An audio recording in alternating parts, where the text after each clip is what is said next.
Hello, I'm here. Just having trouble trying to get my iPad connected to the laptop again. I don't know why it doesn't recognize it.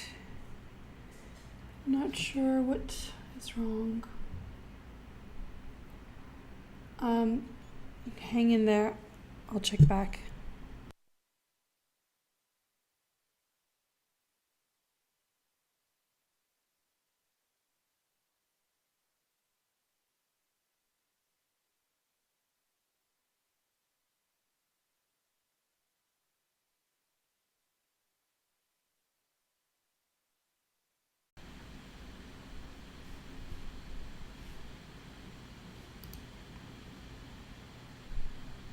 Okay, I'm back. Basically, I have to reboot everything just before I go on, because if I do it earlier, it won't matter. I think I also have an update to do, and that might be hampering the communication between devices. I'm not sure. So here we are. How's everyone doing? Please let me know if you've seen the videos, if you're able to download them, because the discussion today will involve references to those videos, so I'll be mentioning them a lot.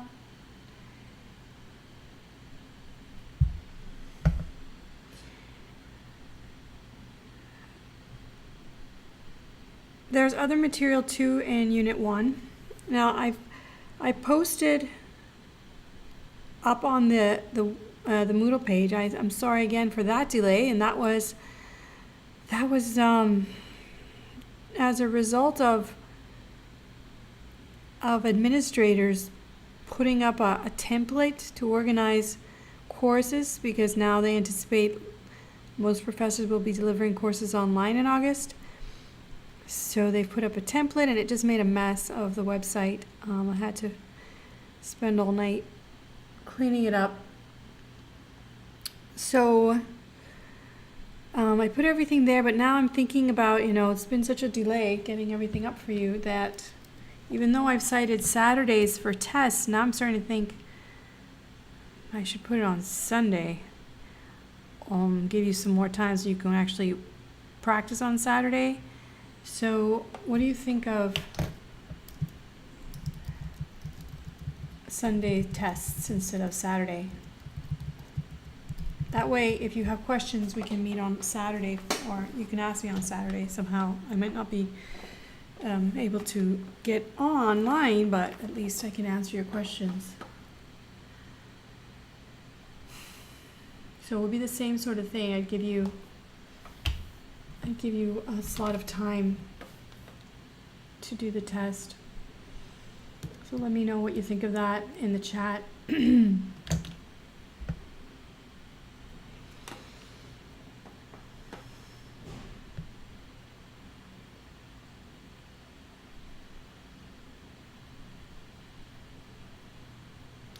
So I'm just going to pull up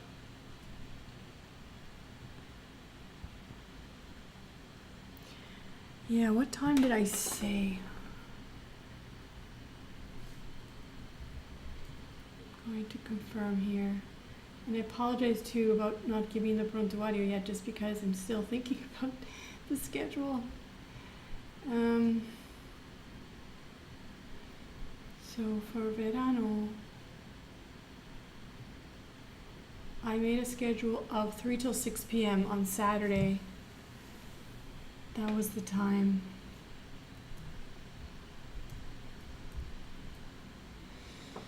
I mean, just so that you have Saturday as a study day, catch-up day.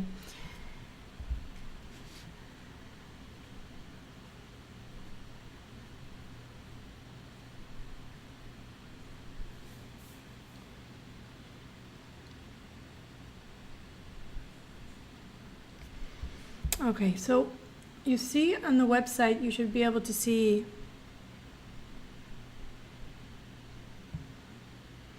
this set of notes called the annotated notes.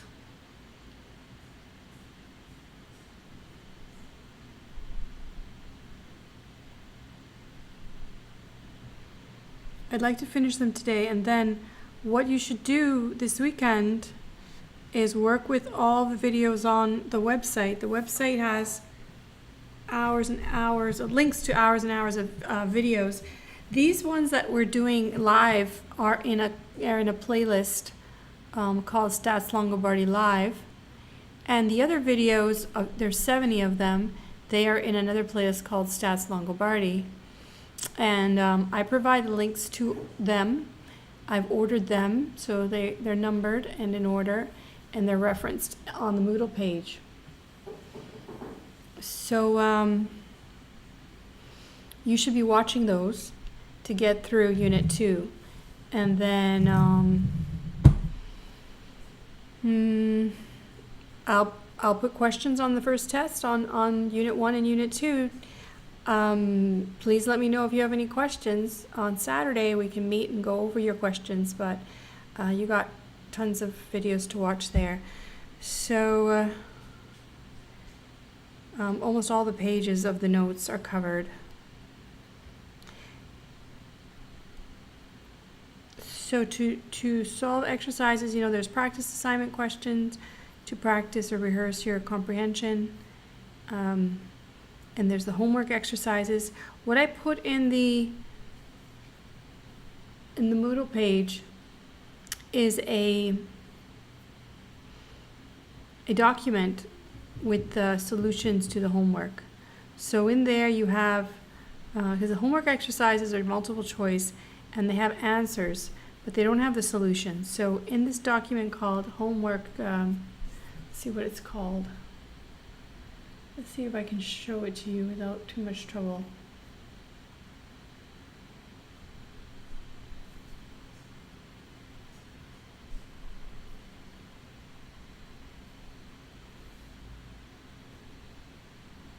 Let me see. Can you see that?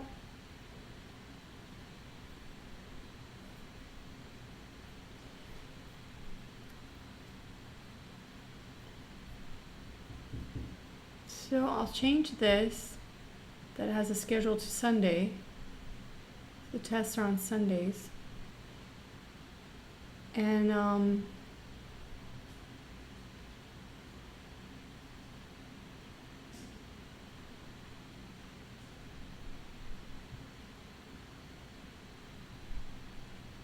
yeah, you got a lot of videos to watch. I don't know. You guys can tell me how you feel about the first test. So here, I've asked you to, I put the link to a I said required. This is not required. This would be reference text. You don't need that book for this summer class. The calculator I recommend for this class, I have two. And my videos, I explain how to use either of them. I do recommend the second one because you can do two variable statistics, and that's really good for regression. So then some information, some tables that we'll be using are there. You guys are seeing my version, so you don't get to see. No, where is it? Homework. Oh, I put it up here. Okay, it's called Homework Solutions. All homework exercises below are solved in this document. So you see, it's the solutions worked out. I start with the second unit because they are actually working out problems. Not the second unit. Yeah, well, the second unit, I guess. Okay, so you have GDS. That's unit 2. So I don't know if you could see all that. Could you see all that? I have to move it over. Anyway, you get the point.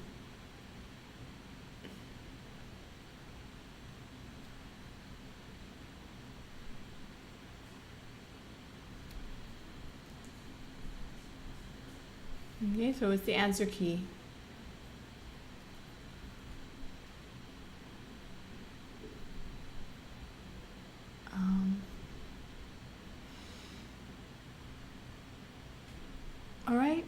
So I recommend for calculators the Texas Instrument B82 Plus. If you don't have it and you have another one and you need to learn how to use it, you can search on YouTube. There are instructional videos on YouTube, or you can look for the manual. And the idea there is you're going to be using the calculator in statistical mode. Now, since you're taking this course online at home, you could also take advantage of Excel if you know how to use it. The idea is not to waste too much time. These are intended to be tools to make you work faster. So if you're spending a lot of time trying to figure out your tool, then you've got a problem. Okay, so use the one that's most efficient for you. And like I say, I recommend the Texas Instrument BA2 Plus as the best calculator for this class.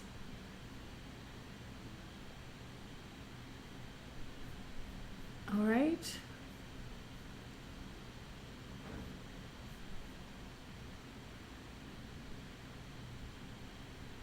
Okay, back to the iPad. Any comments? I didn't.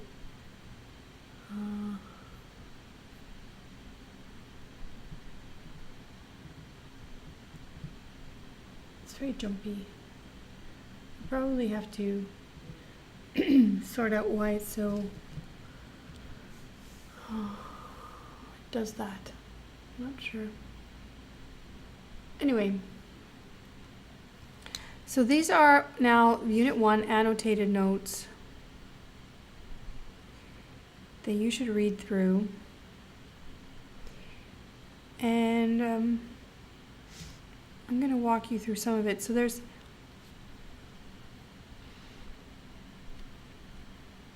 like questions here, you see. You can fill in the answers. Just a second here because I want the annotated set. Why don't I have them?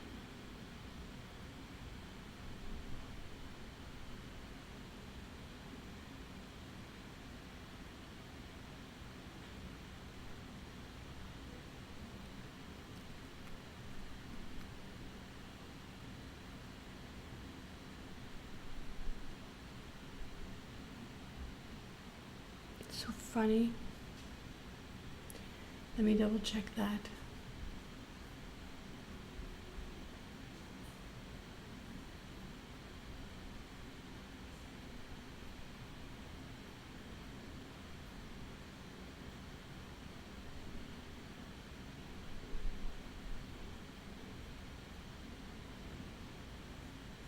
Not sure why.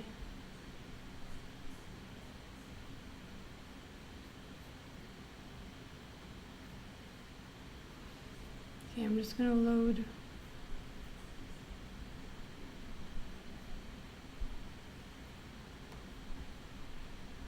Sorry, I'm here. For some reason, I can't find my files.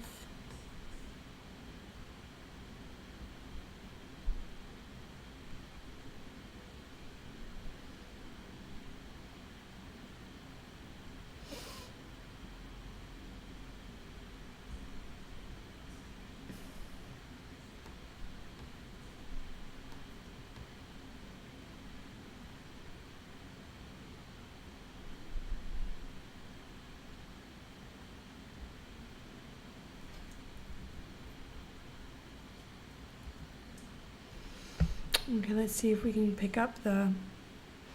So these ones had no comments. I want the annotated set.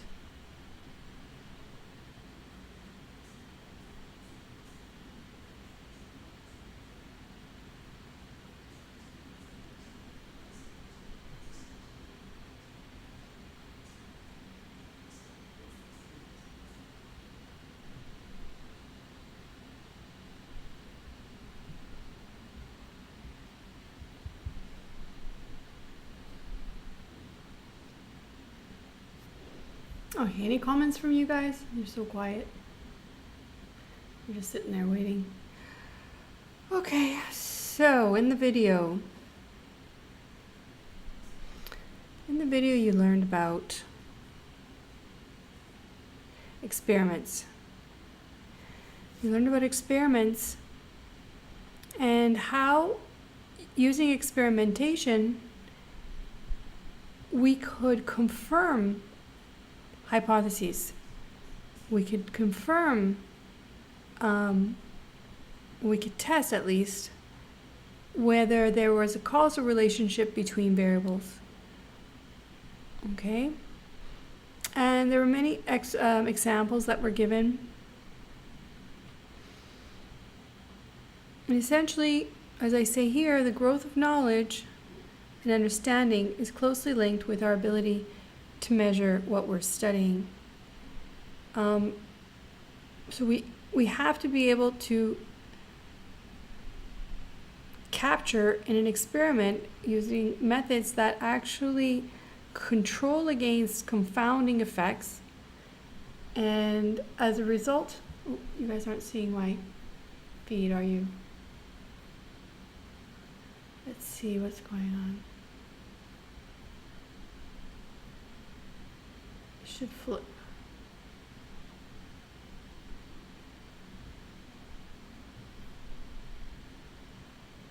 Oh my goodness, I'm having a technical nightmare today.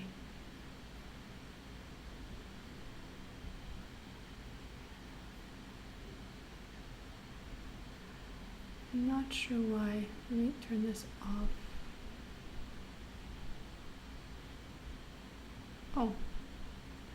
All right. There you go. So,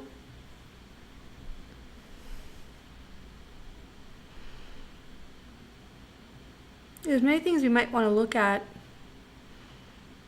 like measure, and in the video they focused on the studies that were conducted to arrive at the conclusion of the Surgeon General in the 1960s that smoking causes cancer. And it was a very strong statement, given that no experiments to establish that people smoking would actually develop cancer. Okay, it was not ethical to conduct such studies because there was a known risk in smoking, so they couldn't at any point justifiably conduct an experiment on people smoking versus people not smoking. That's another thing. It was just very difficult to conduct that kind of a study, and it's unethical. It would have been unethical. So instead,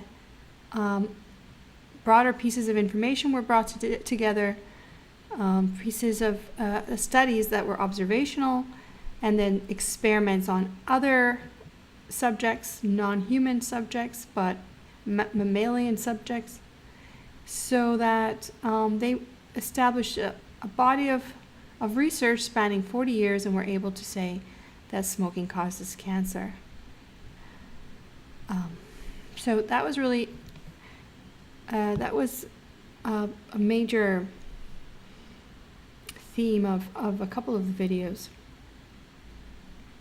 that you watched.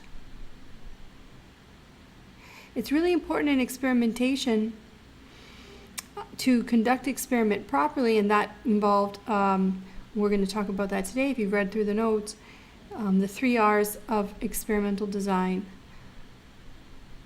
are important. Randomization, well, first representation, randomization, and replication.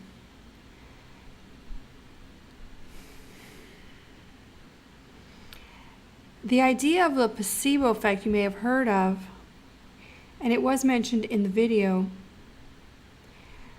was not distinguished between the what is known as the Hawthorne effect. They did mention a Hawthorne effect in the video, but not by name. They explained that we have to establish a control group, the R of representation, because it is the case, it could be the case that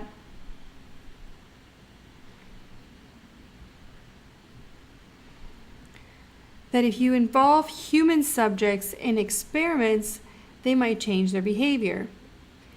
And then that would, because it's unpredictable, that it would be systematic. So some people would behave one way, others would behave or change their behavior in another way. It would be hard to know if the treatment that you're imposing on the subjects was actually responsible for the effects that you saw and not their change in behavior.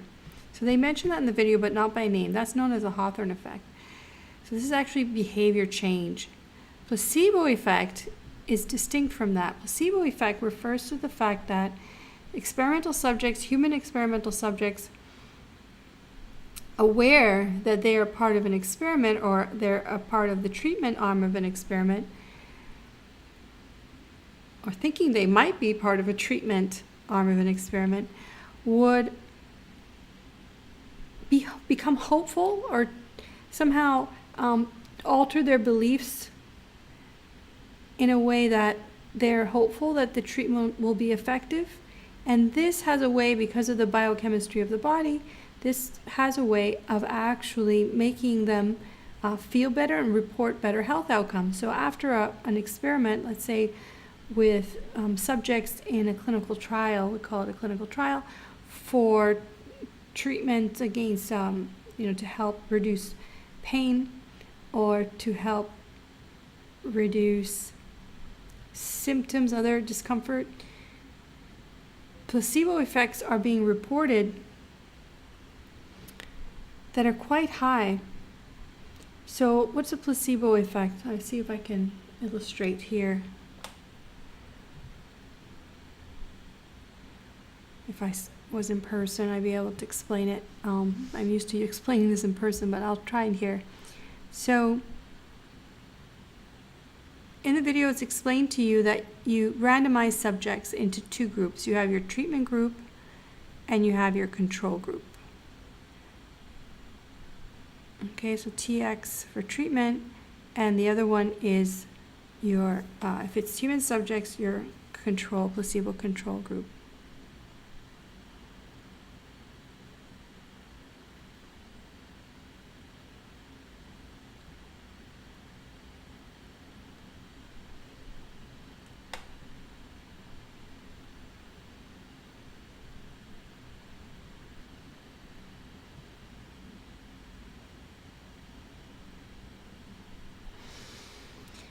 And so there's so many people, there's enough people in each group, we believe, that the groups are, as a group, they're the same. There's just as many sick people in the treatment group as the control group. There's just as many, in terms of other factors that might be predictive of illness, the people will have or be found to have a similar distribution of those factors in the treatment group as the control group. So you have just as many wealthy people in the treatment as the control. You have just as many. So this is what randomization is intended to ensure, that the groups are otherwise the same. Okay? And so what we do is we conduct our experiment. In a clinical trial, we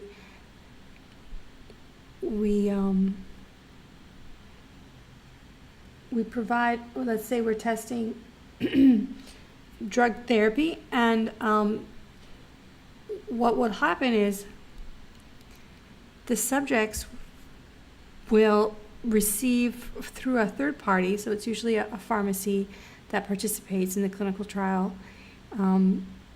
So at a pharmacy where the bottles are labeled for the subjects, the pharmacy retains records of who's actually getting the drug treatment and who's getting the placebo, which looks exactly like the drug, but it has otherwise nothing in it. Okay, so I was in a clinical trial for fish oil, and I was issued, I'd have to pick up my bottle at the pharmacy, and the fish oil capsules I got, I didn't know if I was in the treatment group or the control group. It turned out I was in the treatment group, and I didn't really notice a difference in my health, but I was not very good about keeping up with the regimen. It was a lot of fish oil capsules I had to eat, and I couldn't keep up. So anyway, the point is that it's a third party that takes care of that, and the bottles look identical, and the capsules look identical for treatment and control group. So what we see after the study, so however long it is, 2, 3, 6 months, at the intake, subjects are screened and determine if it's safe for them to participate, and they're asked a number of questions, and then maybe they have some visits in between with the staff, the clinical staff, and then at the very end, they come into a report and assess their state of well-being.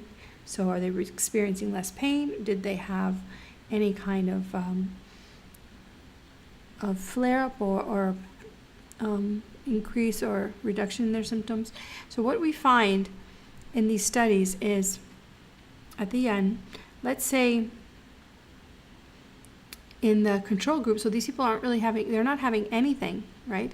50% of the people say they feel better, in so many words. So they feel better.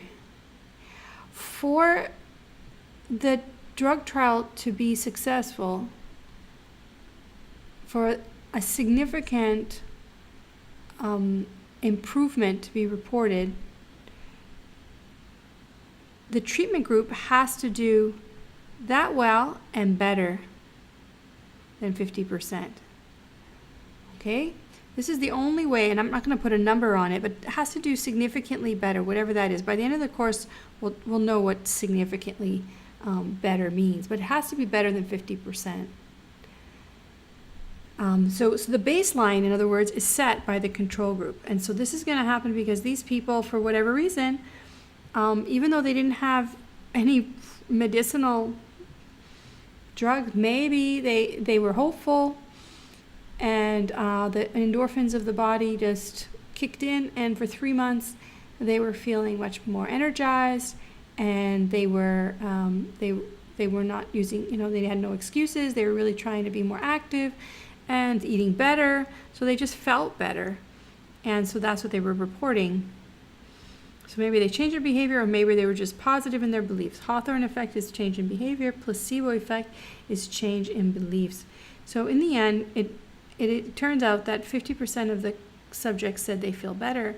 For this drug to be significantly impacting, or to have a significant impact,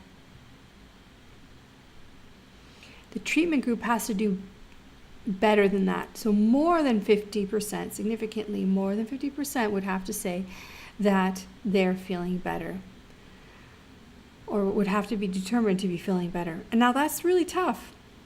That's really tough to achieve. Okay, I've seen some studies with a placebo effect of 60%. These are very desperate people looking for solutions, looking for hope. And it's very hard for drug companies to produce drugs that beat that 50% threshold. Okay, so that's what I'm going to say about that. All right. So I mentioned different kinds of phenomena, in the physical sciences, that's in experiments with drug therapies. And also there's been studies more recently. There's lots of interest in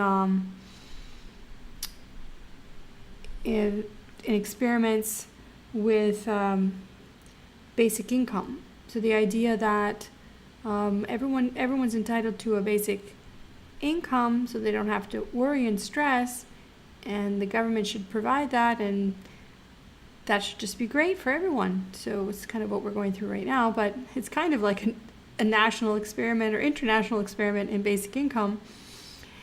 So economic experiments can be conducted too. They're not as common as experiments in the natural sciences. But social science experiments are conducted as well. All right, so some of the elements that you learned about. the difference between experiments and observational studies. And I asked you some questions here, and my annotated notes, it's not annotated. I don't know why. Again, these are supposed to be annotated. I'm so confused. What is going on? Are my notes disappearing? I probably have to clean this up.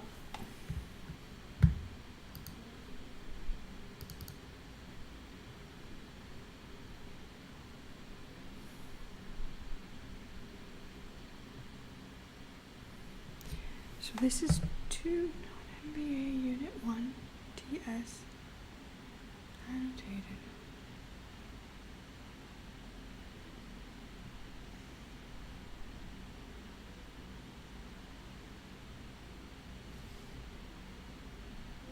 I don't know why I don't have the markup version or why it's not appearing. Can't seem to figure it out. So you can look at the annotated version of these notes. Having bad luck.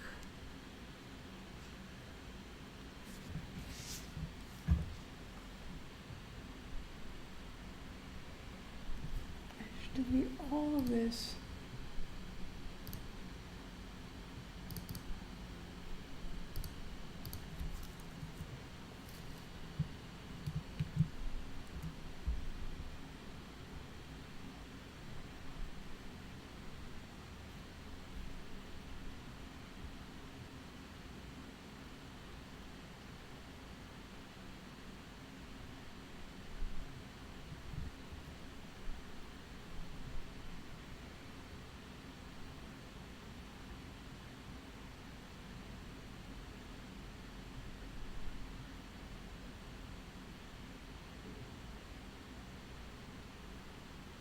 I don't know.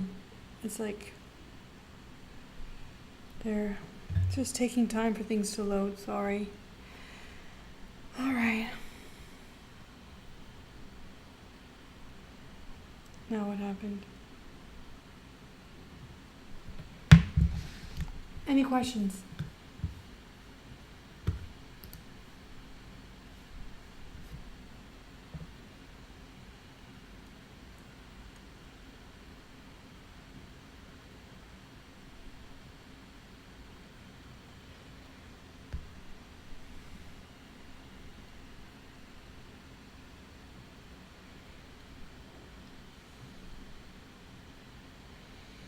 No, I don't know. My annotations just don't show up on the iPad. So anyway, you should just be following along with the annotated notes.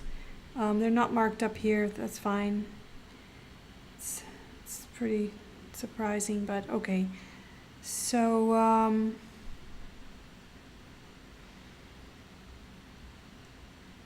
I asked you to figure out the kinds of studies here.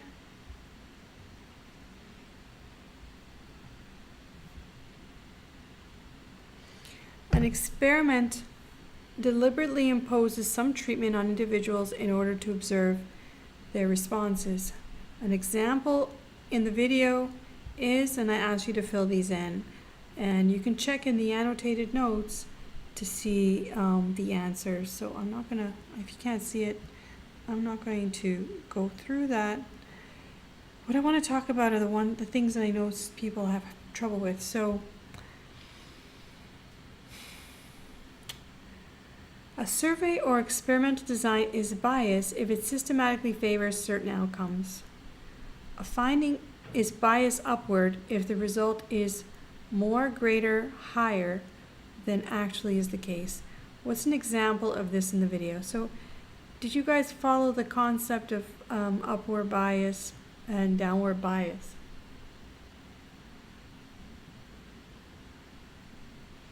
What did you put here? Or if you saw my answers,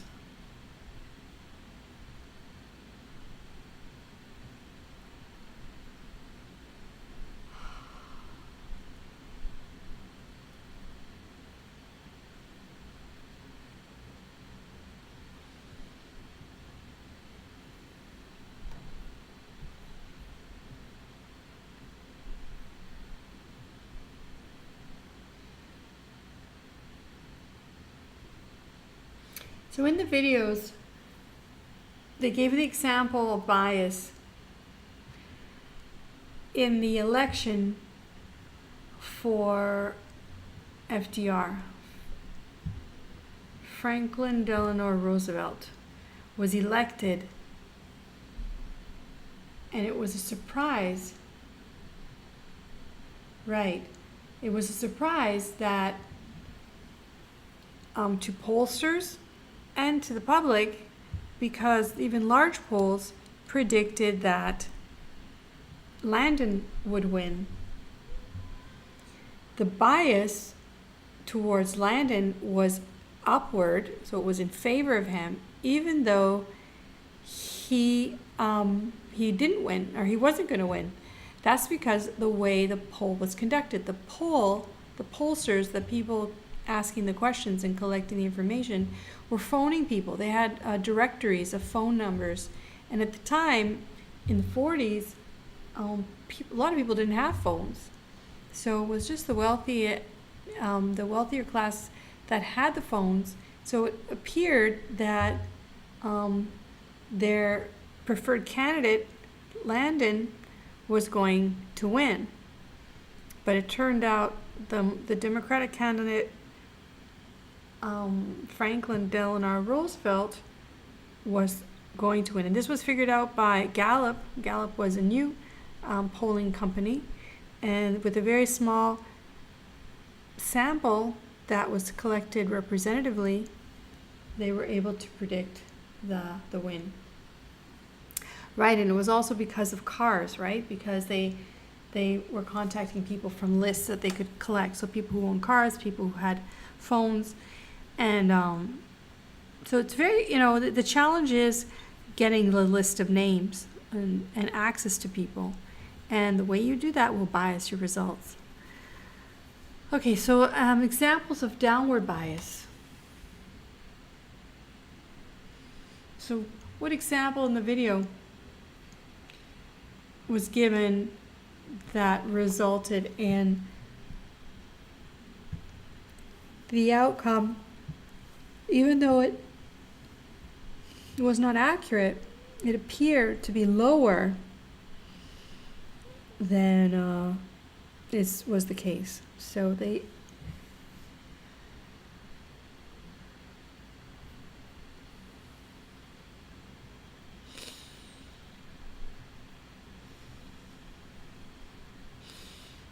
we have census this year, and the census is as old as America.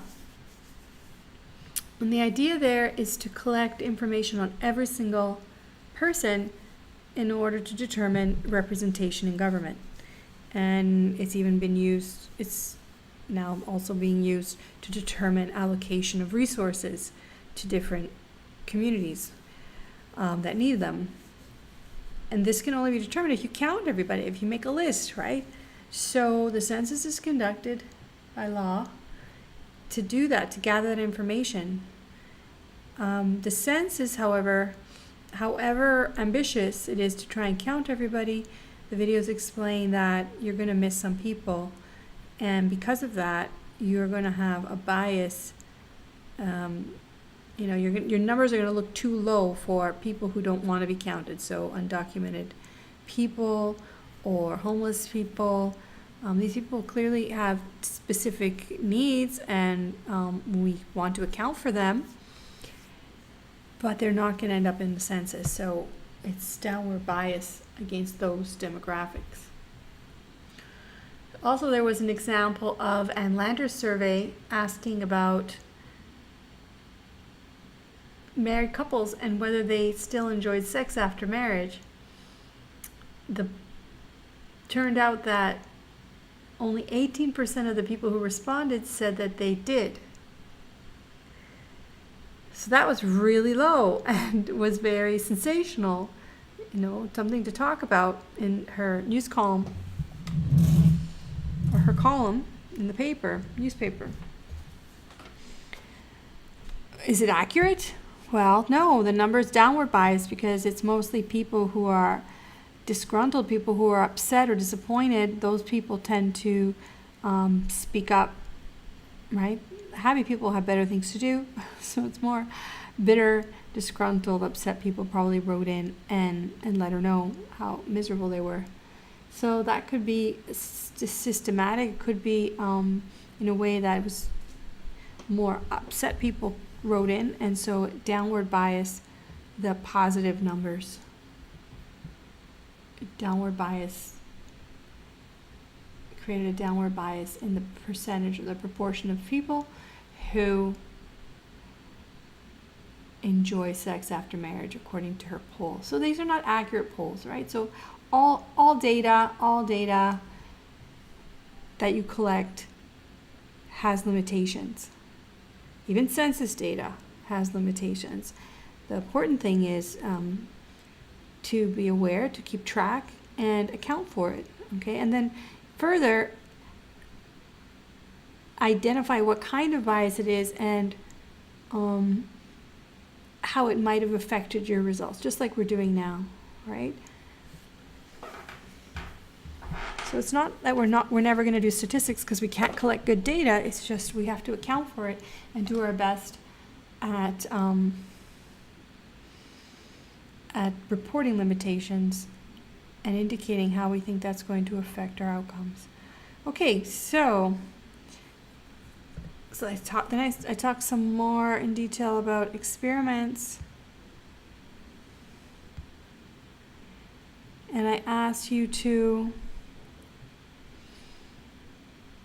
Okay, so I asked you for a type of experiment in the video, and you can mention the aspirin experiment or the lobster tank where the ink was.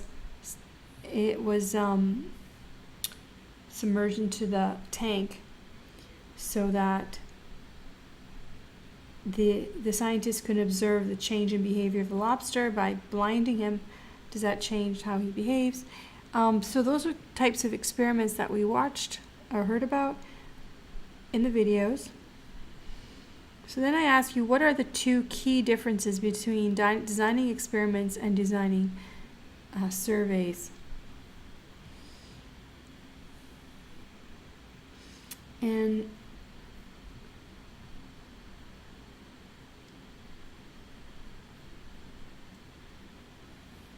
the key one is that in observational studies or in designing surveys, you don't do anything. You're not supposed to affect through either interviewer bias or, bias created by the questions themselves. You don't want to interfere or motivate or slant the opinion or the reporting of the subject. Okay, you don't want to affect them in any way. You just want to be able to observe them. In designing experiments, we actually impose a treatment, but we have to do this in a way that we don't change anything else, okay? We want to impose the treatment, and we want to do our best to be able to say that it was the treatment that caused any change that we're going to notice later on. It's not because of some other factors. So that's one thing, is actually in the annotated notes I put it as number 2. So I'll just put it as number 2 here.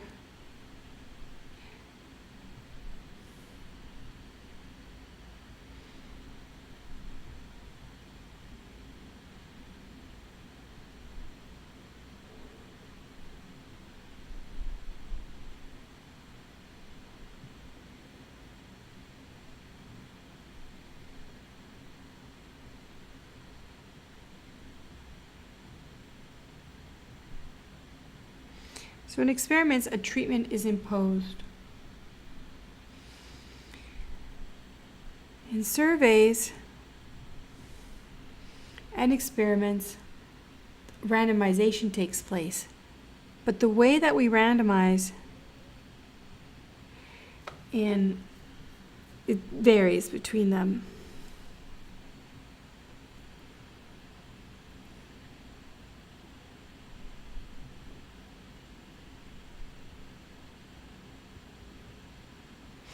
So I say in the annotated notes that in surveys, we randomly select participants in the survey. So you saw in the video how individuals were listed and labeled with numbers, digits of equal length.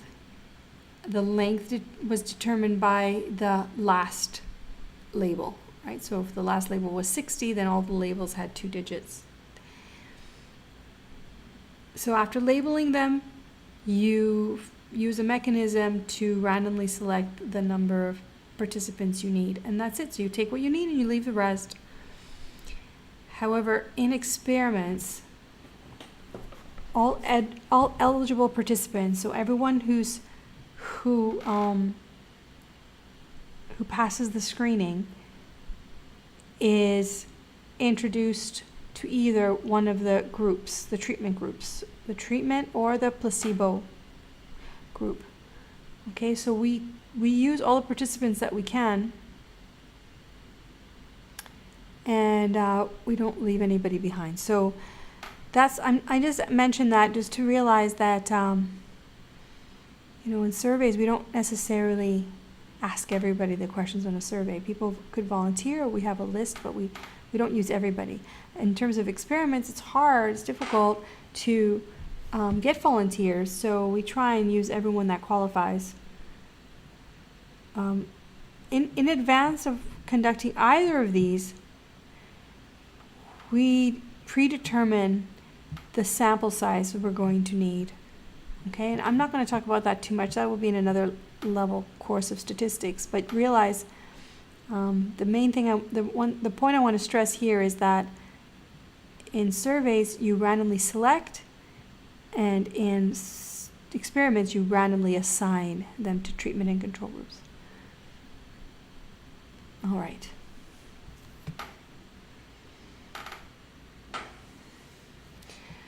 Okay, there was a discussion about lurking variables. Any questions about that? Or are you guys good with the lurking variables? So I make a statement here and attempt to clarify what's going on, all this terminology. So the lurking variable is a variable that's lurking. Lurking means that it's hidden. You can't see it, or it's responsible. It's not just hidden. It's responsible for the events that are taking place, but you can't see it. Okay, so it's lurking. And they gave the example of ice cream sales and drowning in the video and said, well, it turns out that at the same time that there's high ice cream sales on a beach, there's more drownings on the beach.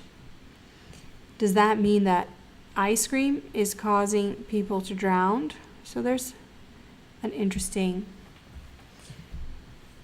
correlation. And at this point, they suggest correlation doesn't mean that there's a causal relationship. So correlation does not mean causation. So it's not the case that I can put an arrow between these two and say this one causes this one. Okay? Let me erase that because it's too big. So it's like, does ice cream cause people to drown? Well, no. It's just that they both go up as a result of a related variable. Temperature would mean, a higher temperature would mean more people on the beach, so more sales, and more people on the beach and more people swimming, so more drownings. It's that simple. So really what's happening behind the scenes is temperature, and when it's hot, there's more people on the beach, right? So if there's any kind of relationship going on, it's not this one. It's probably temperature that leads to greater ice cream sales and greater drownings. And beach population could be the culprit, okay? Because it's not temperature that causes people to Well, actually, no, the heat will make people buy ice cream. That's true. And it'll also put people on the beach, so that could be positive. And this could be positive. So these variables, these other variables behind, lurking until you can name them and test them, well, until you can name them, they're called lurking. Once you can name them, you would call them explanatory. They explain the phenomena.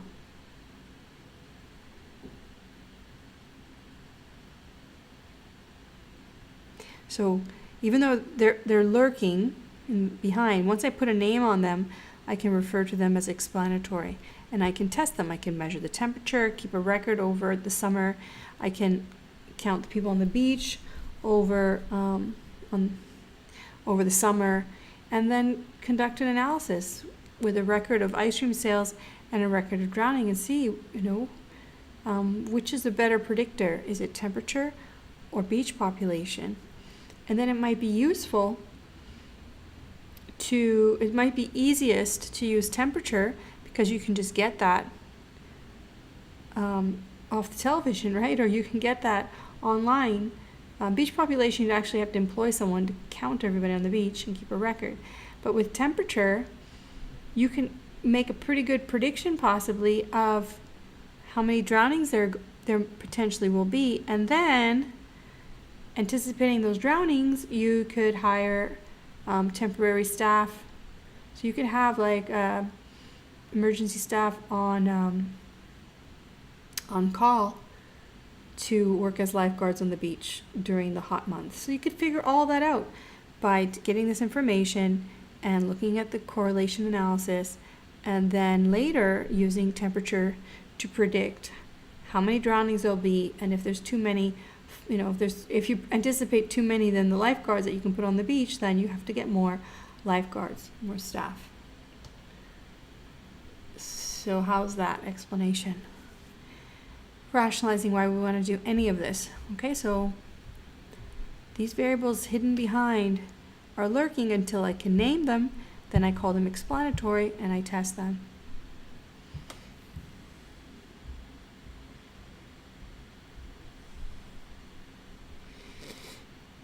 All right, so then there's some points. You can go through that, look at that. Okay, so I get to hear the experiments, the elements of an experiment.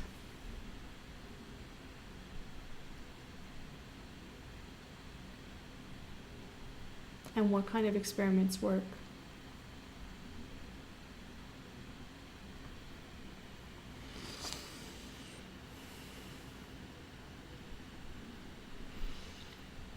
Okay, I'm going to go through a few different types of experiments.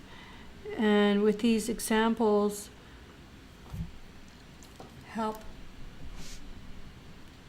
you to better understand experimental design.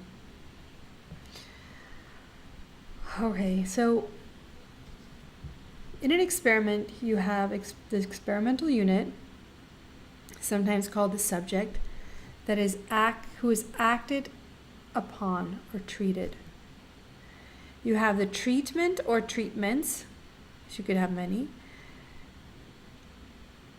and it's known as the experimental condition that can be applied to the unit. You're going to measure a response of the treatment on the subject, and the treatment you impose is going to be related to the factors you're using to explain. So the treatment and the factor are going to be somewhat related. They're going to be related. And so we call the factor the explanatory variable. So you could have one level of the factor or several, and I'll show you some examples of what I mean by that. In terms of any experiment with just a control group and a treatment group, those are two levels. Okay, control and treatment are two levels of the factor. So in the experiment for fish oil that I described, or the experiment for aspirin, as you saw in the video, the explanatory variable was the aspirin. The levels were aspirin and placebo of aspirin. Okay, so that's how we use levels. And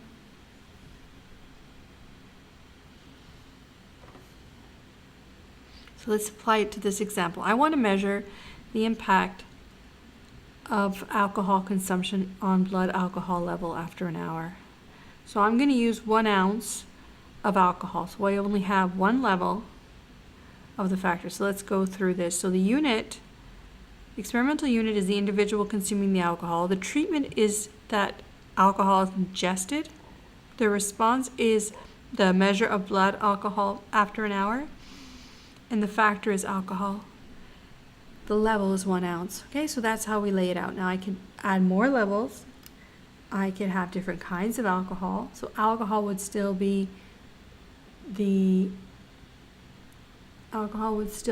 factor, but I vary the levels of alcohol by using different kinds of alcohol with different alcohol percentage content.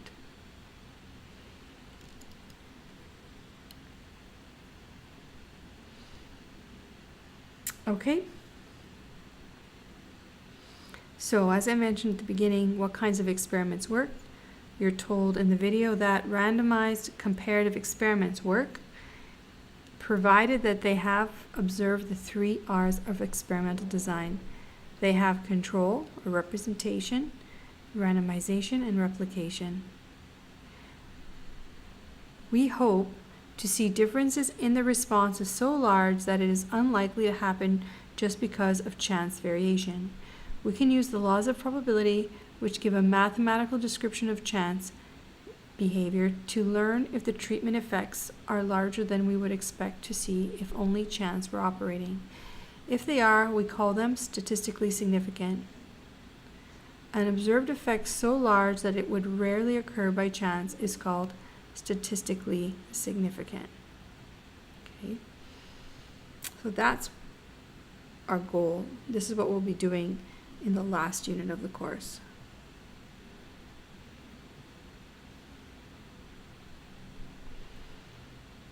All right, so my second experiment I want to introduce you to. I'm going to illustrate the 3 R's with my examples. Okay, so experiment 2 is going to illustrate the importance of a control group.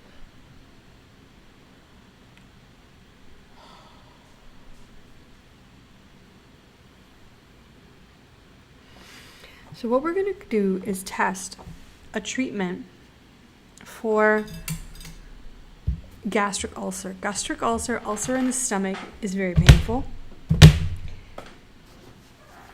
The ulcer, when it's active or irritated, it can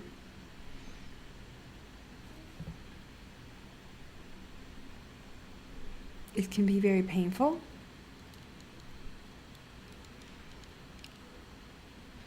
So we've conjured up with our experimental team the idea that we can use a cold solution, so it's something that remains cold, like a menthol or something, some product that we can put into liquid form, and we're going to use a treatment that involves endoscopic, so like with a tube, we're going to insert a tube down the throat to the stomach of a person, and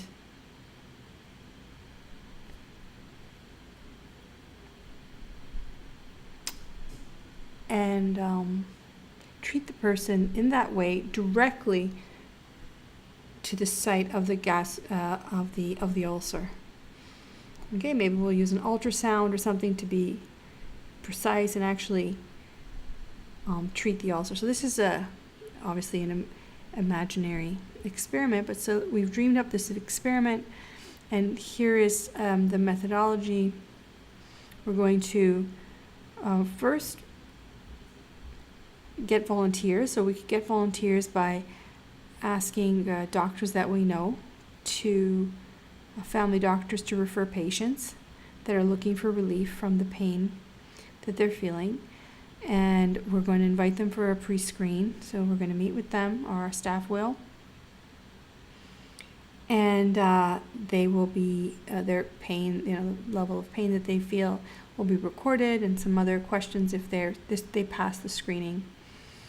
Then they're going to show up one day and they're going to receive the treatment. They're going to go into a room with a nursing staff, and the nurses will take a vial of the solution and they will use an anesthetic. So they'll spray to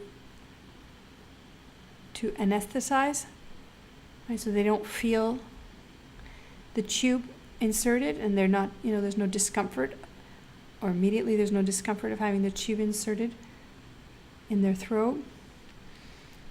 And then this treatment is going to be released. And when the staff is satisfied, they'll remove the tube, let the person rest, wait till the anesthetic has worn off, put them in a reading room. They can sit comfortably, have some tea. Maybe you'll give them a coupon for Starbucks or something, or you pay for their parking, so you compensate them for their time and you thank them. And then you give them a survey and ask them how they feel, and tell them that you're going to communicate with them next week to see how they feel again. All right, so you're going to collect this information. The experimental unit will be the patient with the ulcer. The treatment will be the solution applied to the location of the ulcer to reduce the production of acid, so that's the culprit in causing the pain. The response is the self-reported level of pain. Remember, I told you the factors related to the treatment, so we're going to call the factor the solution applied. And the level is just the temperature of the solution. So this temperature in the body, it'll be like a cool sensation. All right, so the body will feel this cool sensation, and hopefully this will result in a positive effect. So it turns out that at first glance, this experiment was positive. 80% of subjects say they feel great. I don't want to say that's too many. Let's say 60%. 60% say they feel much better than they felt before having the treatment. So what's the problem with this experiment that I've described? I've described it in quite a bit of detail. The problem with this experiment is that it does not have a control arm. Okay, so patients enrolled are very happy that someone cares about the pain they're feeling. They're very excited to be potentially relieved of their pain. They go through the trouble of taking some time off to show up at the clinic. They're treated very nicely and very kindly by the nursing staff. They go through an uncomfortable experience with the endoscopic tube, and they're thinking, this gotta work. Why am I wasting my time if it doesn't work? It's gotta work. And then they end up being pretty confident. This is a different kind of a bias, right? But essentially, it's a number of biases, but essentially it results in a placebo effect. The person says they feel better because they actually believe they feel better. But maybe it's just the idea that someone's paying attention, not precisely because of the medicinal qualities of the treatment. All right, so what do we do? How do we fix this? Well, we introduce a control group. Now in the control group has to be treated, the people in the control group have to be treated just like the other people. The nurses shouldn't know The nursing staff should not know who's getting the treatment and who's getting the placebo. So everything's got to look the same, except for maybe some coded numbers on the side of the vials that were provided from the pharmacy or from a third party anyway. That's compiled them. And they're not going to bias the results. They're going to do their best to treat everyone the same, all right? So they're not going to know. So this is going to be double-blind, placebo-controlled trial.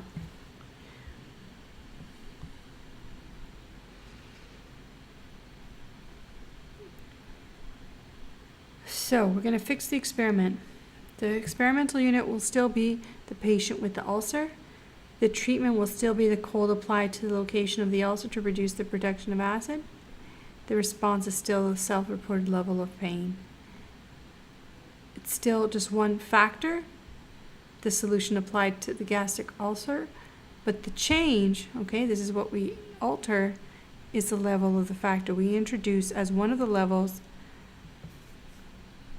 a vial with no cold solution, okay, a vial that's just lukewarm water.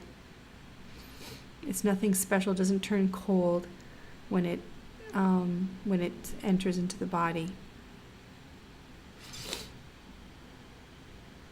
So we have we have two levels where the type or temperature of the solution is either the cold temperature for the treatment group or the body temperature liquid for the control group. Okay, so it should look, the viscosity, like the composition should look identical. The nurses shouldn't be able to tell the difference. Why? Because even though they're well-intentioned, people change their behavior given the circumstances, and they're unpredictable. It's unpredictable. They're going to be maybe they're going to feel really bad for people who are suffering, and if it was up to them, they'd like to give them the real treatment, to give them a real chance of feeling better.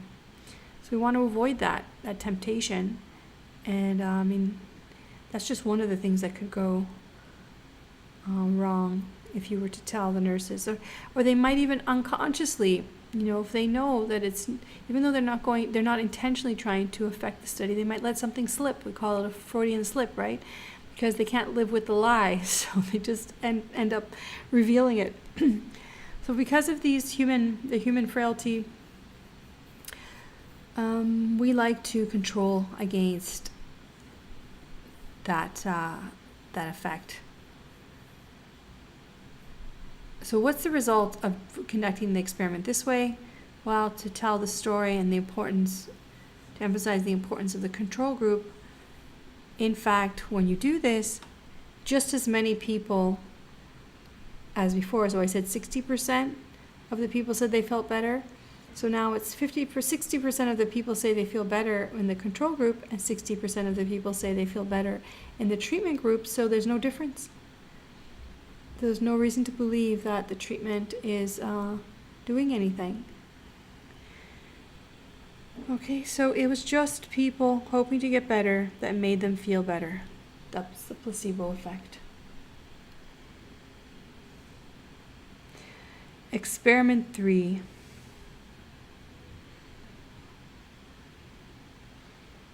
So experiment 3 is a little more detailed version of the one you watched in the videos, of the one about the aspirin, the physician health study that looked at the effect of aspirin and reducing the risk of heart attack.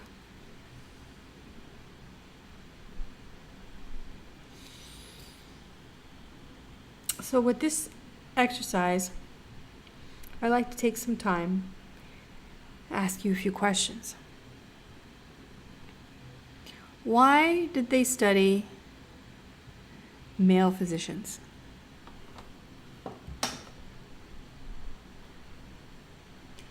Why didn't they just study everybody? What's the rationale?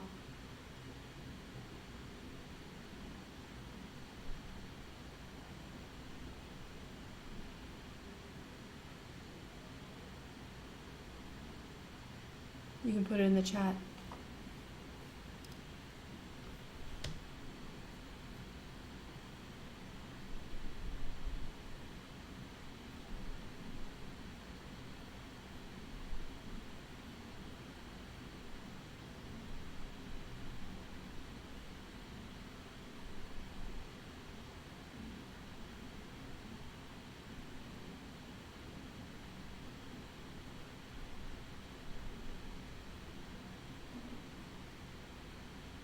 I'm waiting.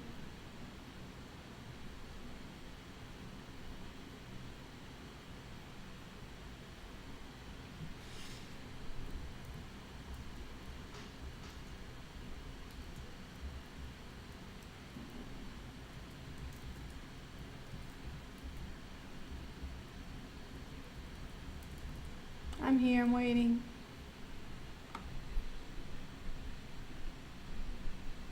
Nobody's responding? Oh, I see some. Right, Yvonne. So the idea, even though they want to talk about aspirin and the effect of aspirin on human subjects, they focused on physicians because physicians are traceable. So this is supposed to be a long-term study. They intended to do this for 5 or 10 years. So they need to be able to trace these people, right? So they want to track them. Very good, Yvonne. They want to be able to track them. So how do you track them? Well, if you use physicians, they have to be they're licensed. You have to be able to find them, right? They're registered. So you know how to find them, track them down if they fall out of the study, and you can do follow-up. They'll also, because they're physicians, they'll appreciate the important significance of the study, and they will participate. They'll be compliant. They'll take their aspirin daily, and they'll report back on time. Okay, that's one of the reasons. The other motivation is physicians, as a group, have less variation in predictive factors, so factors that influence heart attack or factors that may lead to heart attack would be more similar among physicians than between physicians and other occupations or other types of occupations. So in other words, physicians all have about, they're closer in intelligence. There's less variation in their intelligence, and intelligence is a predictor of healthy lifestyle choices, which is also in turn a predictor of lower heart attack risk. Okay, so the lower variation or the less variation in income means that I don't have to get that many physicians enrolled in my study because to capture, the variation that they're all, they're very similar. So when I start assigning subjects to groups, I can be more reassured that the groups are going to end up having just as many or the same sort of gradient as each other in terms of the different demographics. So income, education is about the same among physicians, right? I mean, you have your specialists who've been educated longer, but there's less of variation between or among physicians than there would be, say, a physician and someone who works as in construction. All right? And education is a predictor, again, of better lifestyle choices, which is in turn preventative against heart attacks. So, so there's less variation among physicians. They're more compliant. Now, why male? Why did we pick males? Well, at the time of the study, and still, men die sooner, unfortunately, and heart attack is the #1 cause of death. So the fact is, again, these are economic reasons, right? We don't want to have to study so many people. We don't want to have a census of physicians or a census of people in our study. We want to be efficient. So we don't need as many subjects if we can observe heart attacks with a smaller group of subjects. Okay, so you're going to see more heart attacks among males than you would among females of the same age. So those are the reasons. Now with 21,000, it's about 22,000, right, that they had. So with 22,000, that means about 5,000 were in each, just about 5,000, well, more than 5,000 were in each treatment group. So these are the treatment groups, and there's 4 of them. Now, there's 2 factors with 2 levels each. So that's how this is different from the other experiments we saw. The 2 factors, and this was not mentioned in the video, one was aspirin. That was what the video focused on. But they also at the same time took advantage of the scope of the study or the breadth of the study. And they wanted to look at the effect of beta-carotene, which is vitamin A, the preventative effect against cancer. So what they did was created these 4 treatment groups. They numbered the subjects. So they took all the subjects, anyone who was interested, and they started numbering, right? So the numbers would look like this because the last one is 21,996. So there's 5 digits. They all have to have 5 digits.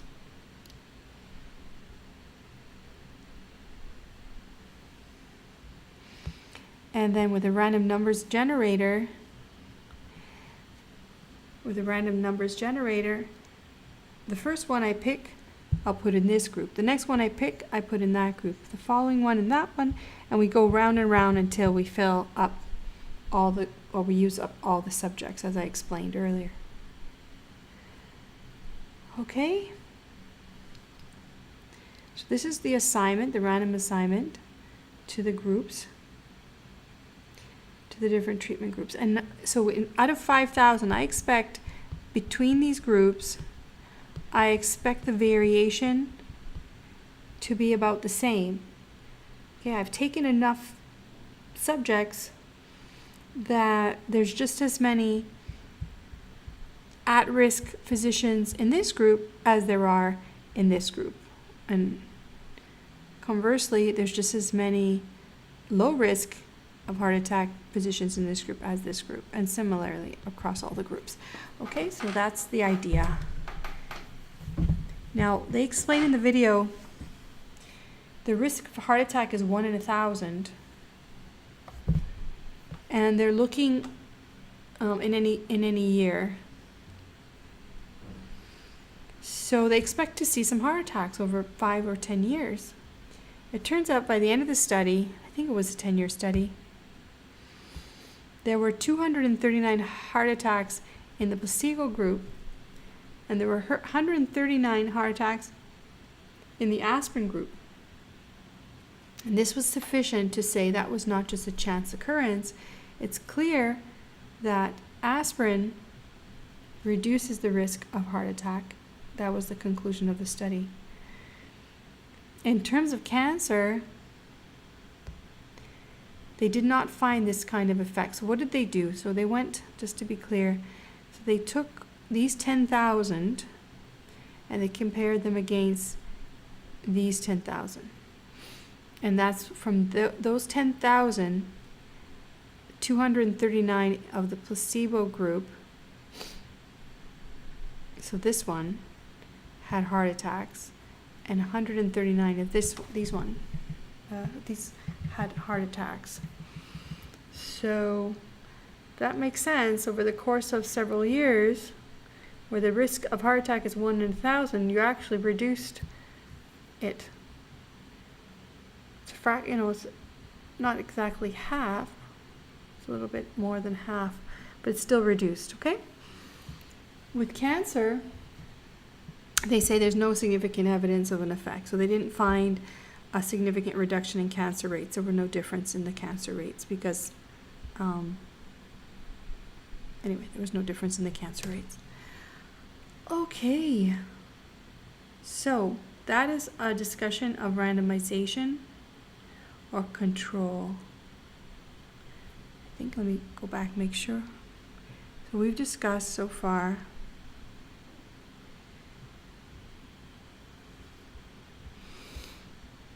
representation, so control. Okay.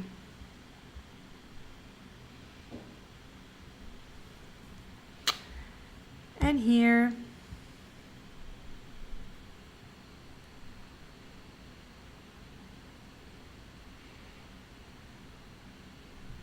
I make a point here that's important.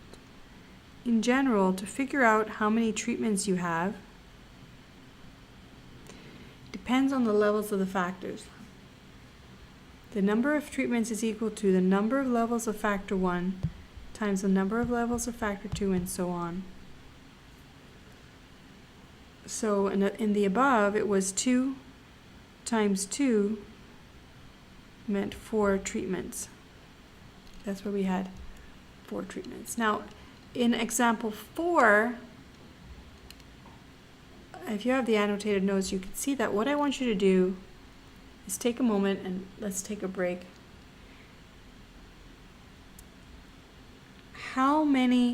Reading through this experiment, how many factors are there, how many treatments are there, and how many response variables are there?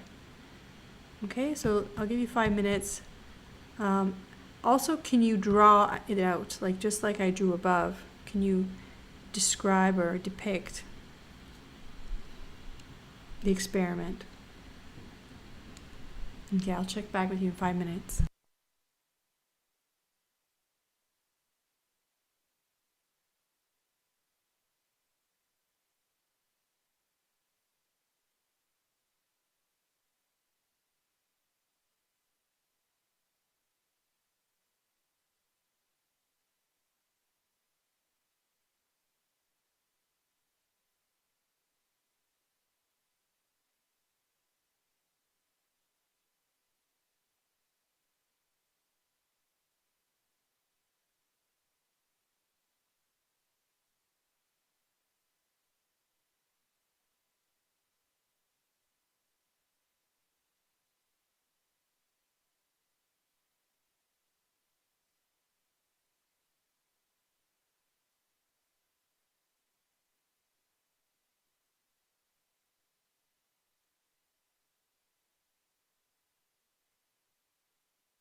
Okay, I'm back.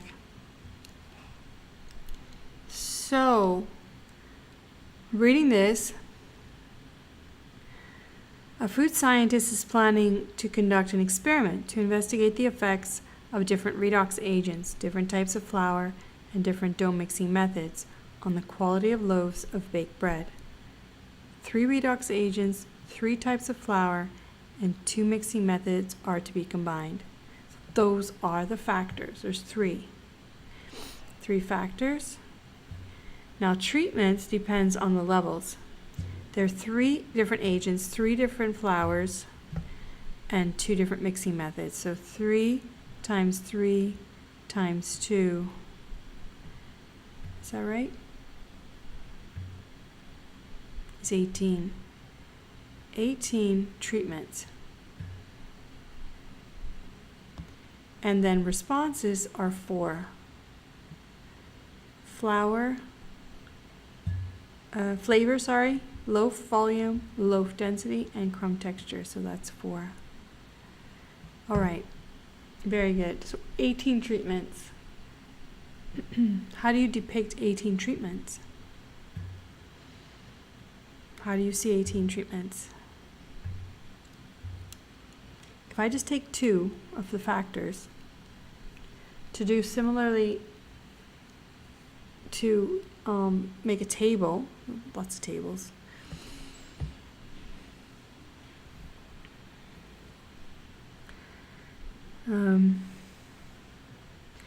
So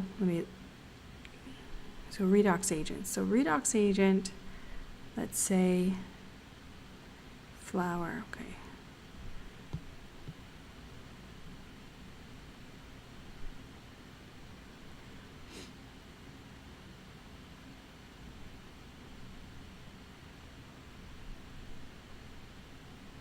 So this would be factor 1. And then factor 2 would be up here, flour. No, that's not high enough.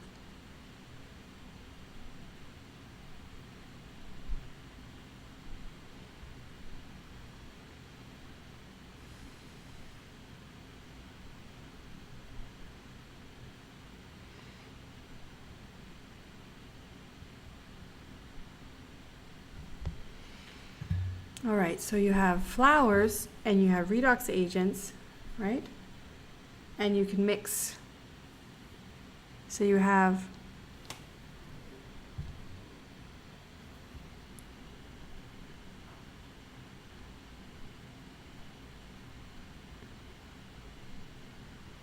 nine different combinations. The other factor mixing method, you can use mixing method 1 for this table.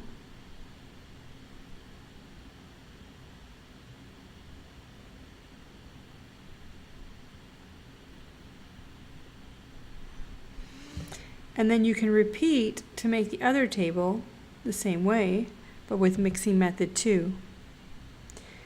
So here you have 9.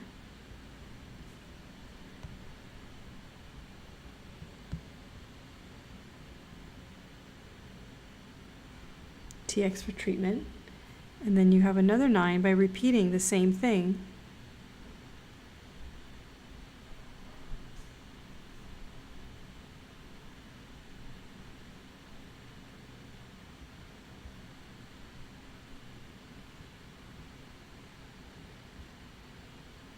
With mixed method 2. So I want you to visualize, it's really important. Or let me write 2.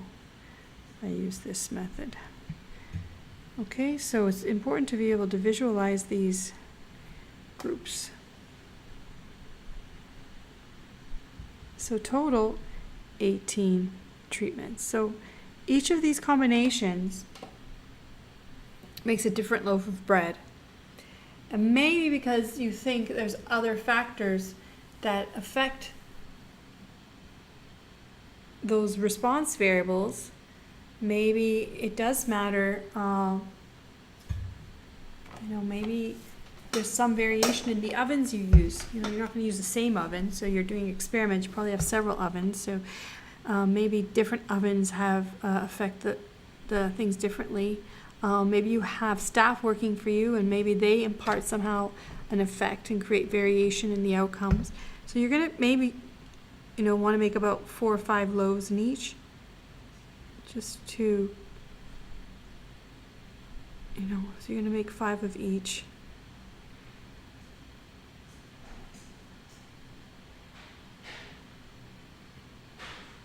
There's going to be some variation, and you want to account for that, and in a way control, so that you're speaking about the impact of those 3 factors and not other ones. Okay, so you're going to do 5 of each of those, and okay, so that's it. So that will be 5 times 18. That's lots of bread. So you have to hire enough people to taste all those. All right, where is the control group?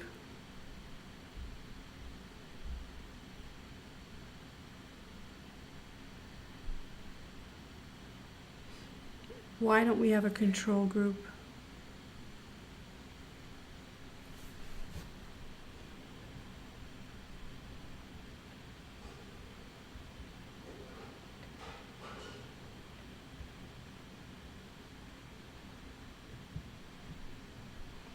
Any comments?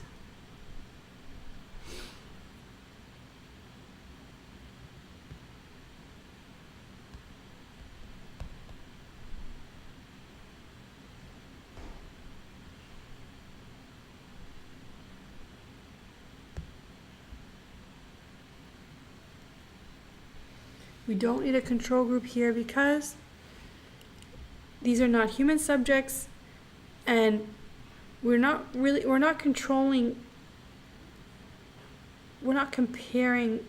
these loaves to a specific way of doing things. We're comparing them to each other, different ways of doing things. So there's no baseline. Okay, there's no control group necessary for placebo effect because these are loaves of bread, they're not people. And in terms of comparison, we already are comparing them to each other. We don't need a baseline control group, so to speak. Okay, so very good. Very good. Okay, so where are we? All right, so then there's some exercises. I talk about randomization. I have this other experiment. Okay, so this is for randomization, the discussion of how you randomize, and I give you an exercise here. And any questions about how to do this? This is quick enough, I can run through this. So you need to, when you're given a list of subjects from which you need to select volunteers, you begin by labeling them. The size of the label will depend on the last label. The last label is going to be 1, 2, 3, 4, 5, 6, 7, 8. So the last label is going to be 8. So there's just 1 digit. So they can all just be 1 digit.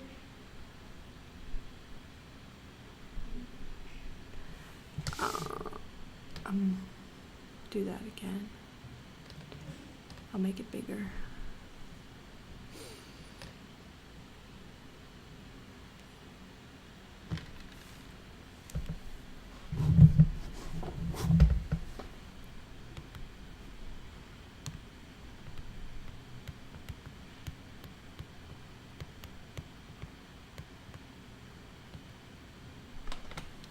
Right.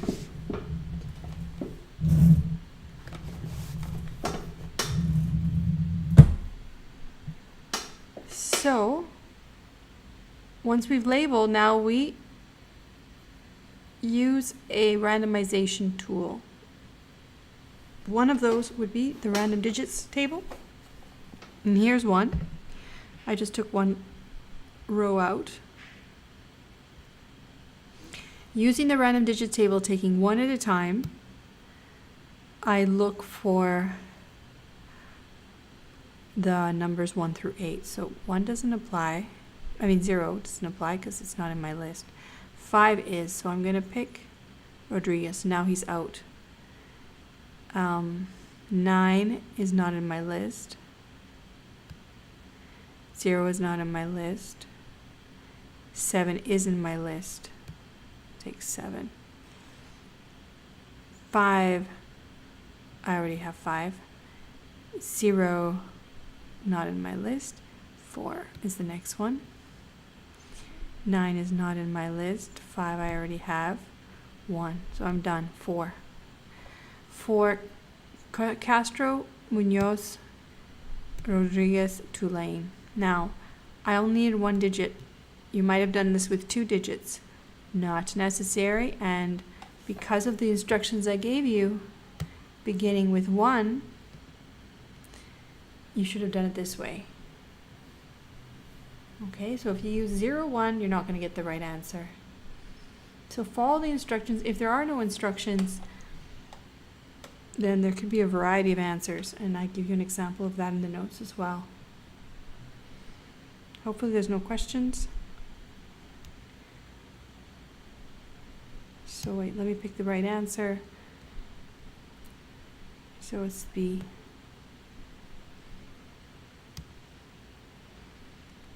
Okay, so here we are, randomization again. So in this experiment, we want to investigate the best way of promoting energy conserving behavior. There's 3 different treatments used.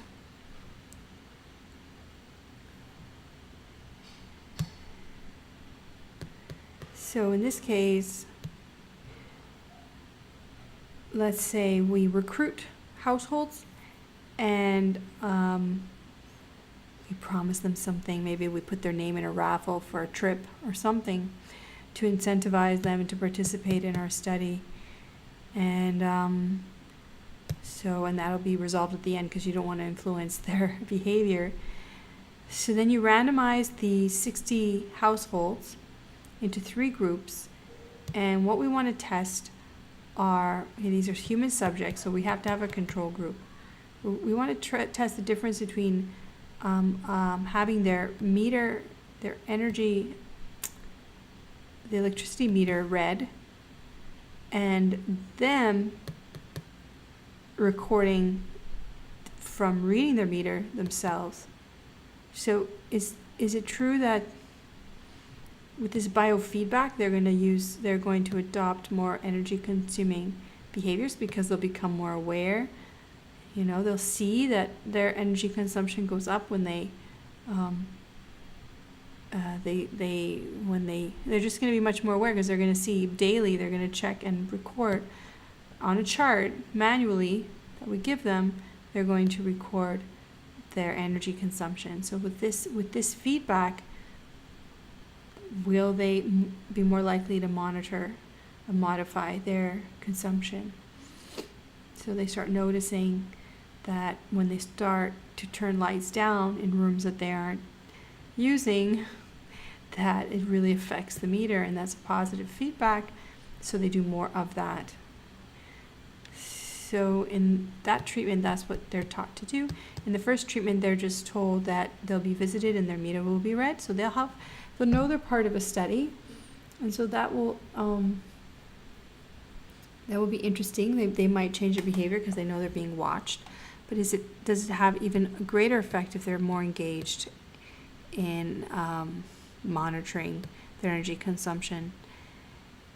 And the other thing is a control group. With the control group, we're not supposed to do anything. So we've recruited these households. We let them know they're going to participate and that their meter will be read intermittently. So their meter will be read at the beginning.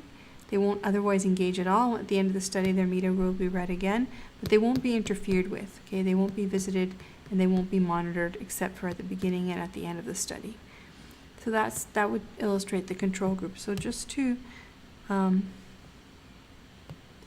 so households will be randomly assigned to the different groups in a way that there's no systematic differences between the group, that there's just as many, people are similar within or between the groups. They're not in the groups. In the groups there's variation, but between the groups there's little variation in terms of factors that will affect their energy consumption. So they learn about the treatments, and then we observe their energy use at the end and compare. All right, so that was, I taught you about control, and you saw it in most of the examples, and now about randomization, and the last R is replication. Now you want to be sure that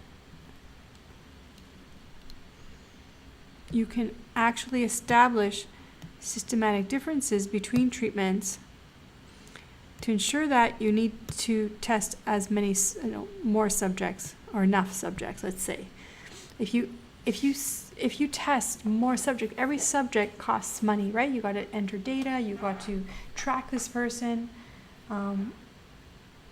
There's a burden of each data point, each person you observe, each subject you record data on.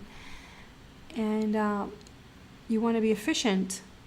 You don't want to enroll so many subjects when you could meet your goal and identify effects of treatments with less subjects. All right. Then some more points about experiments. You want your experiments to be as realistic as possible, but sometimes that's really hard.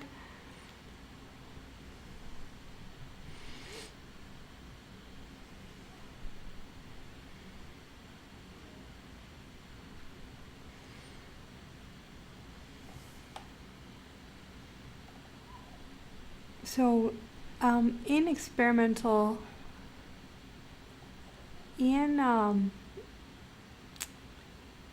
experiments to develop drug treatments, and in some countries still, animals are used in testing cosmetic treatments. So animals are used in place of humans.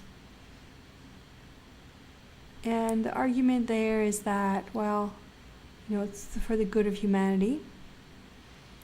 Now it's very interesting, the way that animals are used in experiments has actually affected the animal species. So you have rodents, mice, and rats and guinea pigs used in studies.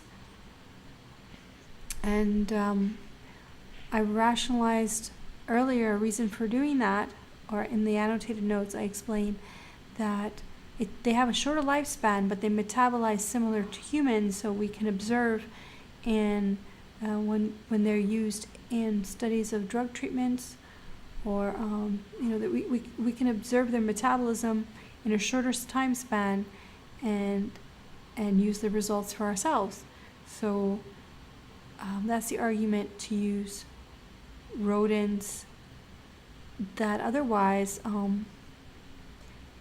people don't have an affinity for. It's less likely that any experiments are going to be allowed to use dogs. People would probably reject that, or cats. All right. Different cultures are different, but in Western culture we seem to have less affinity for rodents, and we're comfortable, or people who don't think about it too much are comfortable with using rodents in studies. So, in fact, they are rodents are cloned for studies. I don't know if I call it cloning, but they're I guess they're cloned. They're created. Okay, so their genetic pool is purified, or somehow they can be manipulated so that you can get a line of certain mice to have certain traits. They could be you can develop them so that they're prone to cancer, or they have cancer. All right, so then those can be used in studies. And actually, I found out recently, which is very interesting, that some of these mice that are used in experiments they're patented. Their genetic makeup it's been modified, and they are patented by companies. And these patented rodents actually have been found to have longer telomeres. Telomeres I don't know if you know anything about that, and I don't know that much myself, but in fact, it turns out that they have a greater chance of survival than regular rodents that are just out there. And in this example, out there just in the field. Okay, so they actually have been bred as a result of being exposed to all these experiments over generations. They are bred to be stronger and more resistant to the chemical treatments and things they've been subjected to. So anyway, back to the question. So the question is, to obtain experimental subjects for medical experiments on the effects of new treatments on cancer in human tissue, researchers use an approach of catching rats. They use the first 15 they catch. What is a possible lurking variable? And I gave you the answers.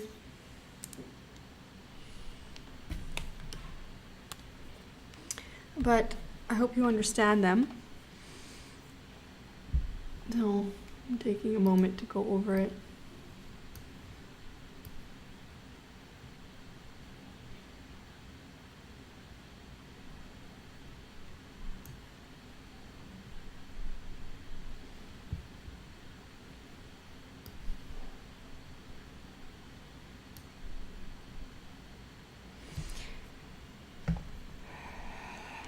So a lurking variable could be that the ones that you're catching turn out to be sicker or weaker or older and less able to get away than the other ones that skirted you, or less intelligent even, to avoid getting caught. All right, so that's that would be a lurking variable. They're not as resilient. I can say that in so many fewer words. Less resilient. And that might bias downward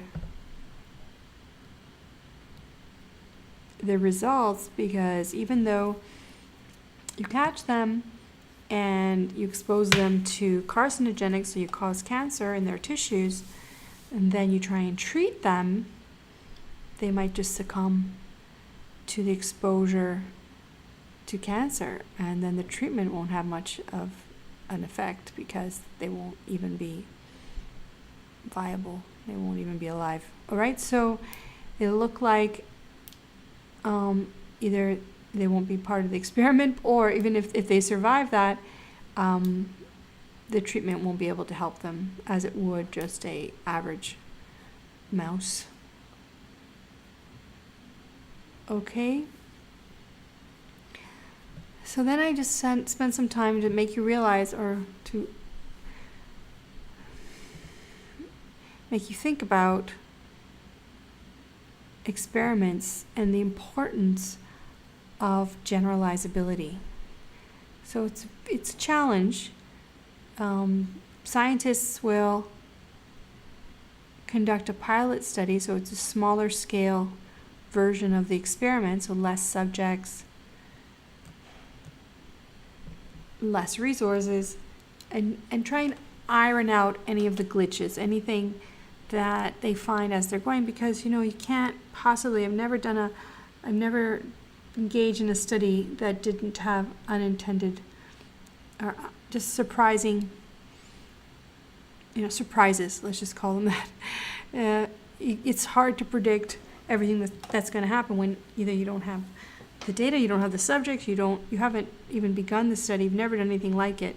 So small pilot projects are good to familiarize yourself with the scope of the problem and pitfalls where you might go wrong, where things will go wrong. So in terms of agricultural experiments, these are challenging because let's say you want to develop fertilizer or some sort of treatment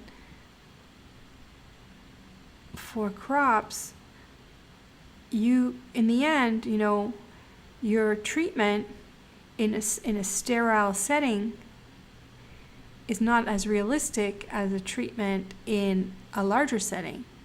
But the problem with exposing, in the natural conditions, exposing crops to a new treatment that could be harmful, well, it could contaminate, or it can cause, there could be a spillover adverse effects. So you really have to think about safety issues on the smaller scale, and then how you translate that to the larger scale, taking into account other elements. How is the wind going to factor in? How is the sunlight going to factor in? How is the rain going to factor in, or lack of rain? All right, it's not like in a sterile setting where plants are watered regularly and temperature is perfect, and so all these considerations of realism have to be figured into your experiments. And I mentioned just some experiments that, well, right now we're looking at, the world is looking at or waiting for a vaccine to be developed for coronavirus, and some groups have concerns about actually adequately testing that product. We're so eager to have the vaccine.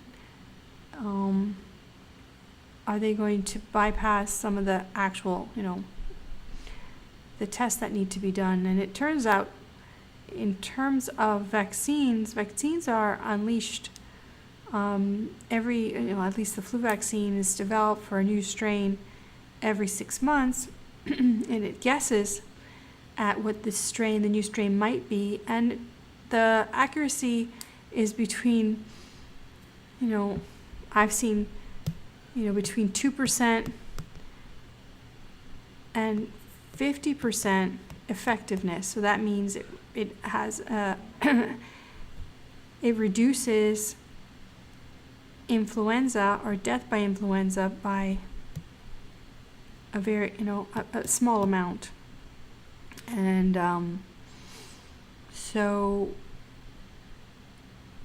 sometimes, we don't even know before we try something. We just try it in the public sphere and see how it works. So the public serves as a experimental landscape, or experimental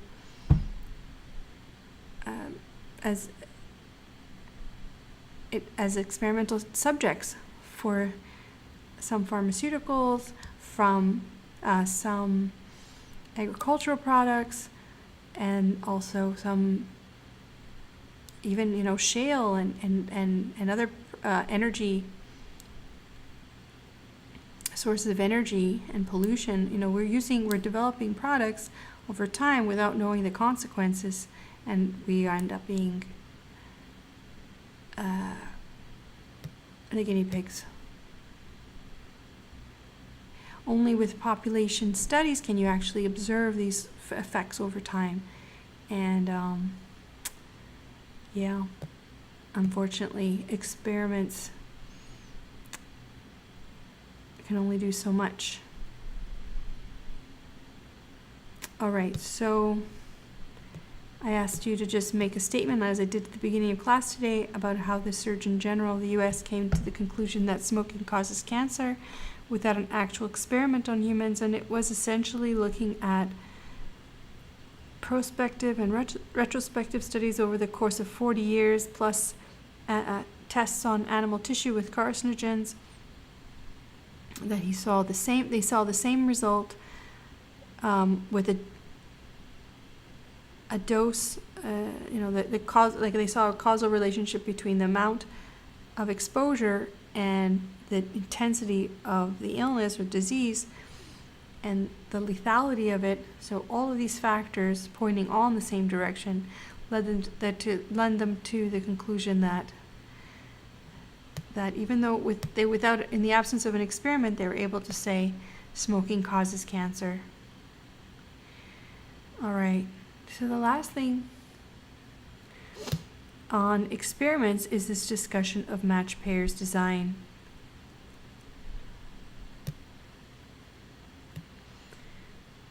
So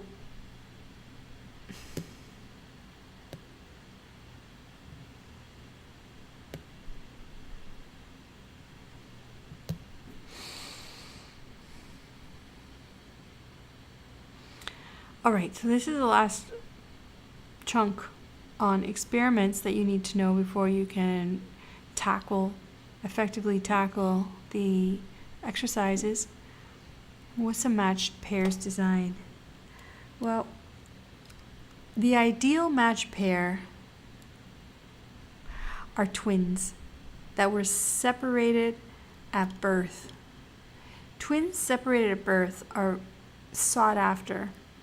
You may have seen features, little documentaries on twins that were studied because they were separated at birth. Either one was adopted out, or they were twins and then one was adopted and the other one was adopted to a different family.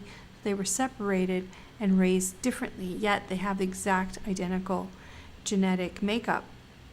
So what you can explore with pairs of twins separated at birth is you can explore genetic traits versus environmental effects that lead to personality traits.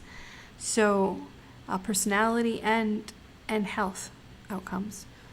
So you can find, I've seen some of these documentaries before, and it turns out, and you have to check, if it's just a coincidence, or you find enough pairs that were separated at birth that you repeatedly see the same sort of thing before you can say that it wasn't just chance. But it turns out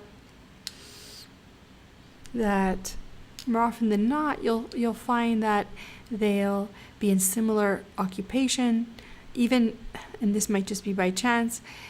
It's found that they'll marry a similar type of woman if they're married, or else they'll both be single if they choose to be single, or they end up single.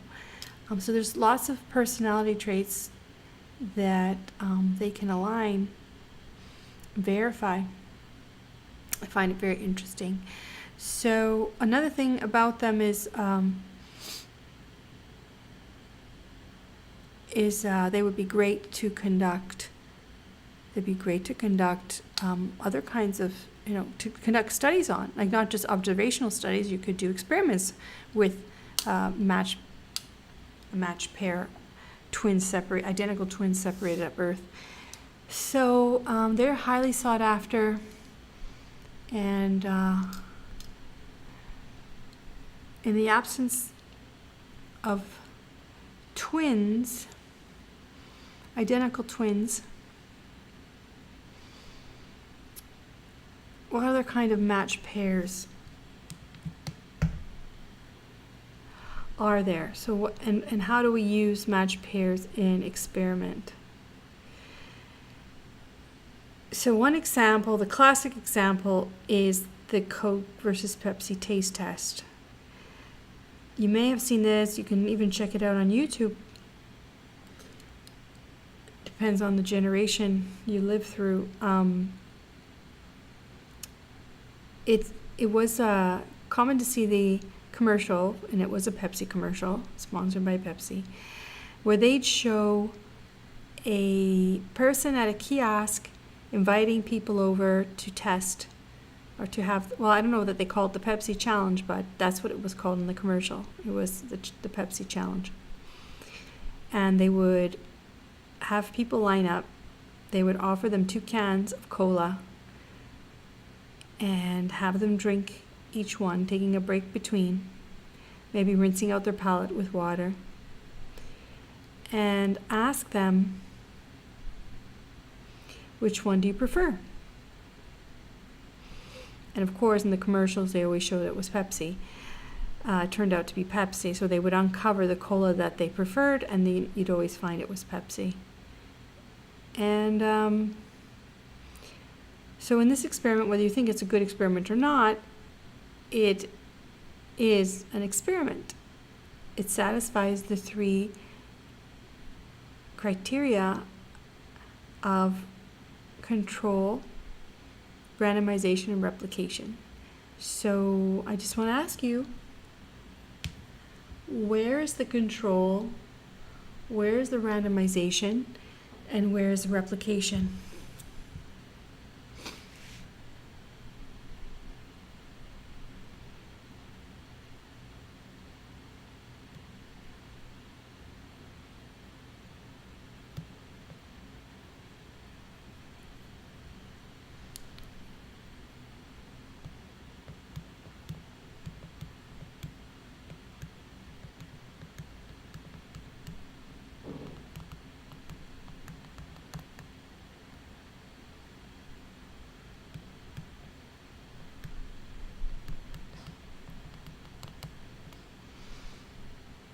Anyone know any of those?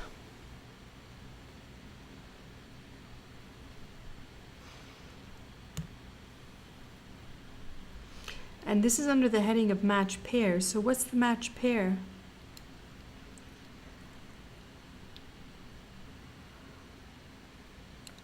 And you have a pair of cola cans, but they're not the same, so they're not matched. They're hardly matched.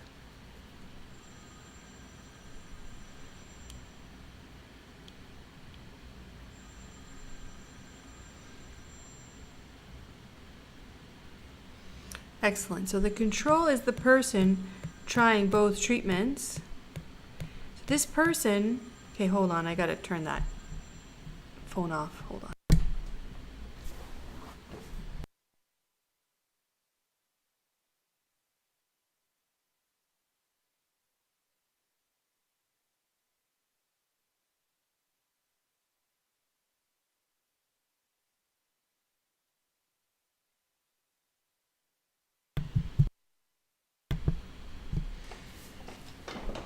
Okay.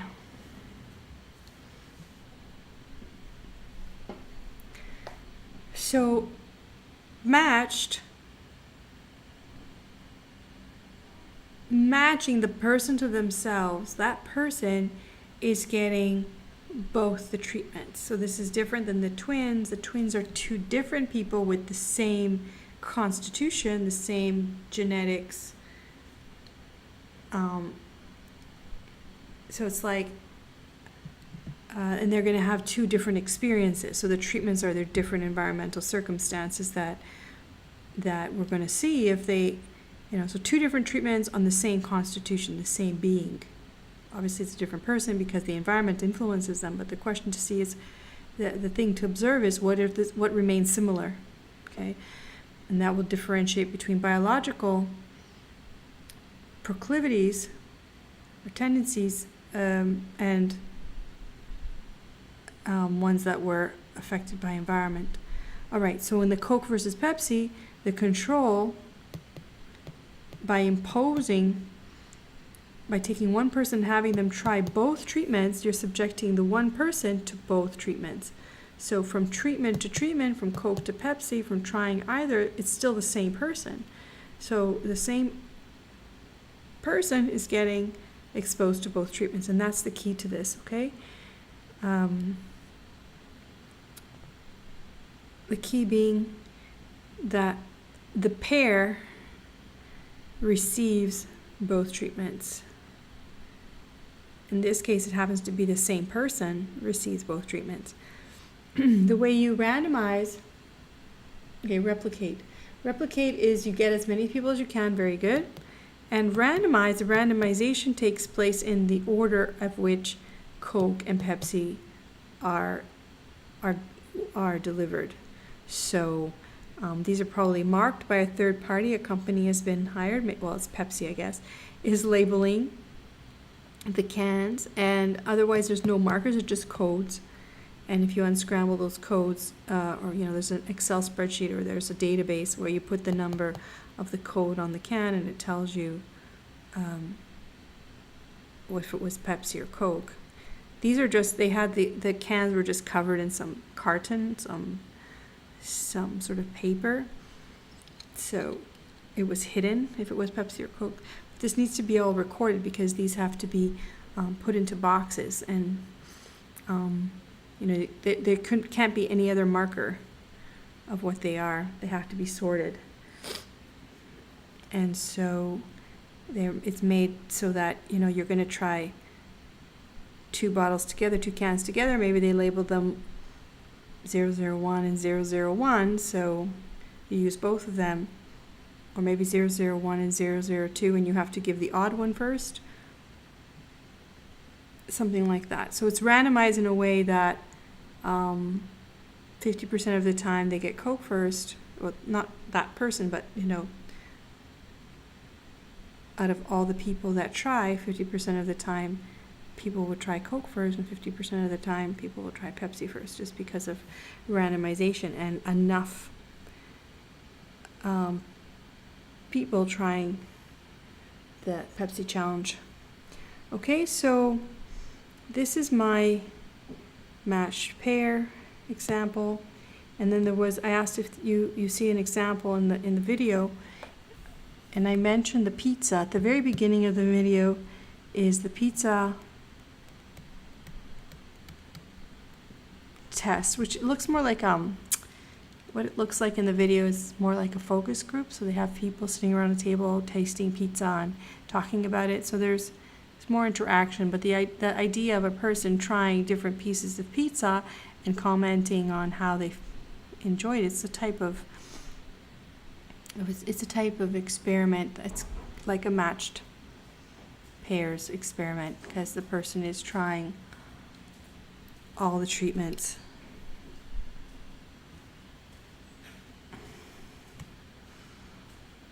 All right. So matched pairs is an example of block design.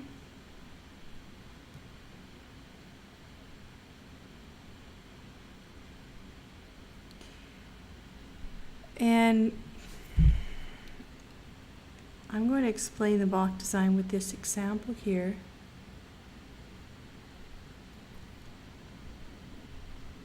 So this looks familiar to you.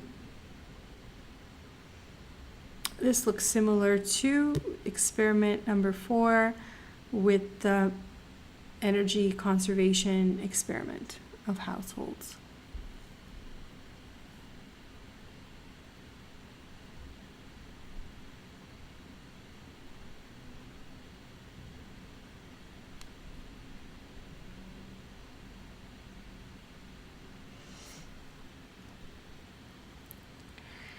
So it looks very similar, right? So what we're testing here is we're going to test the effect of cancer, the effects of a treatment for cancer.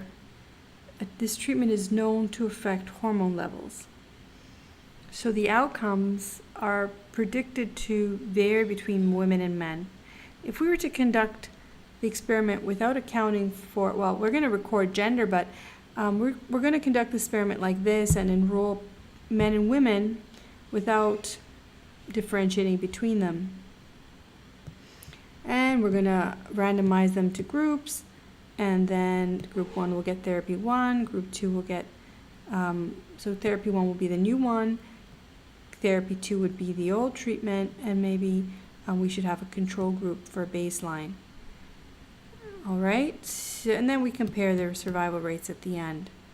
So this could be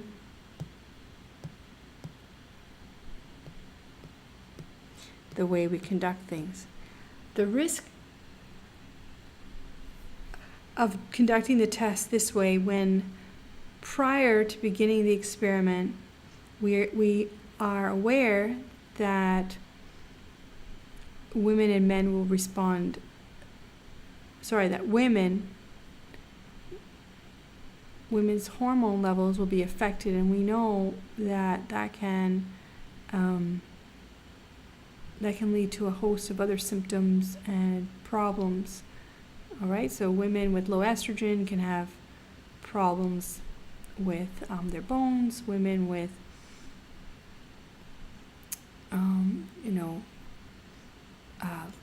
not enough progesterone can have problems with too much estrogen that can lead to cancers or worsening cancer. So there's particular consideration or concerns about women's outcomes on this treatment distinct from men.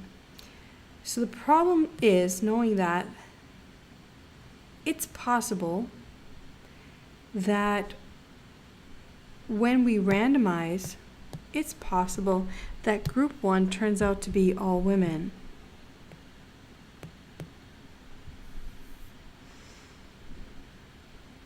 And then it could also be the case that group 2 ends up being all men. And then group 3 ends up being some mix of the two. Because I've enrolled, tendency is that more women enroll in experiments than men do. So, well, let's say that could happen. And if that happens, this will confound my results. It might make therapy 1 look less effective, or it may even worsen. It may look like it's worsening people's outcomes because all we tested was women with therapy 1. And then men getting therapy 2, so therapy 1 was the new thing, therapy 2 was the old thing, and men using the old therapy, only men using only therapy 2, nothing new will happen there. They're not going to feel necessarily they're not going to feel better. We're not going to be able to really test therapy 2 with women because no women fell into this group, and we know that they perform. We think they might perform better on therapy 2 and not the new therapy. So we're not going to pick any of that up, and the results of affecting women adversely will confound the interpretation of the results of therapy 1.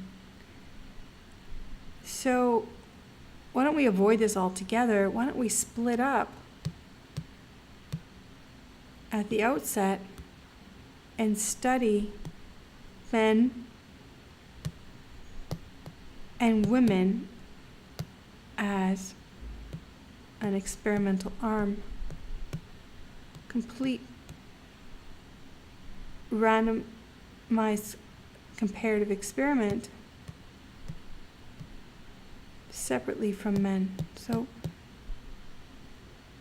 I just have the same thing going on. Now the main thing here and how it relates to the matched pair, with men receive all 3 treatments and women receive all 3 treatments. Okay? That's the idea, is that group that I've isolated as being distinct in advance from the other group, if I have that information, use the information. And by doing so, I don't waste my time conducting the study. Also, I don't have to enroll so many participants, because in the case that I had all women in one group and men in the other, I could have proceeded and said, okay, well, we can't conduct the study yet. Let's wait for more people to enroll so I can randomize and have more women and men mixed within the groups. And that's just, why do that if you can do it this way, right? Study them separate and analyze the results, the findings separate. This is called a block design. The blocks are not determined by you, they're determined by biology or nature. Nature determines the blocks. I mean, you acknowledge the blocks. You recognize that they can influence your results, and so you tease them apart, you separate them into blocks. But people, subjects, will separate naturally. Okay, so you don't randomize blocks, you randomize within blocks. And the block receives all of the treatment. That's the main thing to tell you.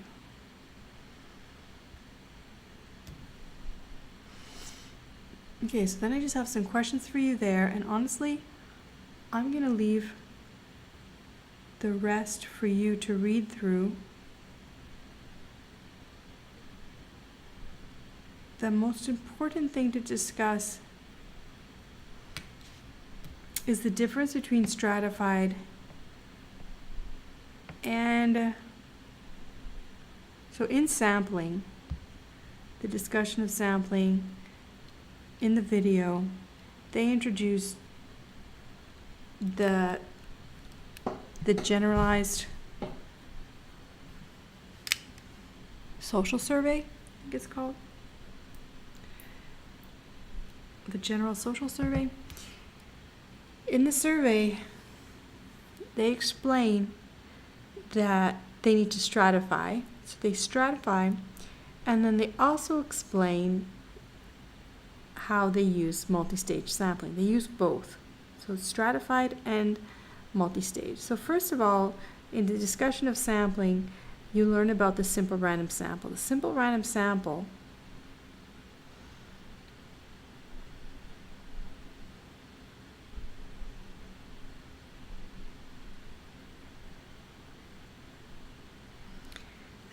sample is the procedure used to select a sample of n objects from a population in such a way that each member of the population is chosen strictly by chance.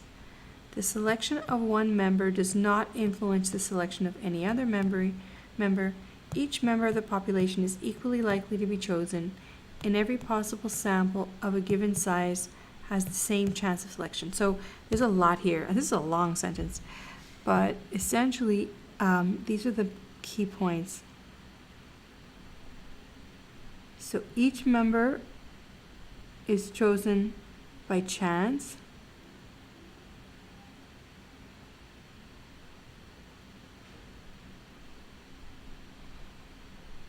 The selection of one, so they're independently chosen, and we'll talk more about independence later. So the selection of one doesn't influence the selection of others. Each person has the same chance of selection. Each sample of the same size has the same chance of selection. That's really important. Okay? So that's usually used as the definition. Every possible sample of given size n has the same chance of selection. That's really important in sampling theory and the foundation of frequent statistical analysis and hypothesis testing. So you really need to know that. Okay, so that's the simple random sample. Labeling, selecting, using a random digit table or a random number generator in a computer. That will help you select a simple random sample. Now this other discussion about the other sampling methods, which I introduced too, and then in the assignment I mentioned some other kinds, but these are the main ones I want you to know, is stratified and multi-stage. And what motivates each of them? Well, stratified sounds like blocking. So blocking in experiments is like stratifying in surveys. You stratify when in advance you know there are characteristics that you want to observe, but you risk not observing them because they don't end up in your sample. All right? So for instance, in the video they talked about the desire to study rural communities, but because so many people live in the urban centers, they might completely miss rural communities. If they were to just take a list of people's names in the United States, they would miss people. Or if they were to take a list of regions or cities, there's more urban cities than there are rural cities and towns with significant population, so they might not even fall into their selection. So to avoid that, in advance, they stratify. And they do sampling inside of the strata. So they pre-divide into groups, rural, suburban, rural, suburban, and urban. Urban, suburban, rural. Anyway, those three. Urban, suburban, rural.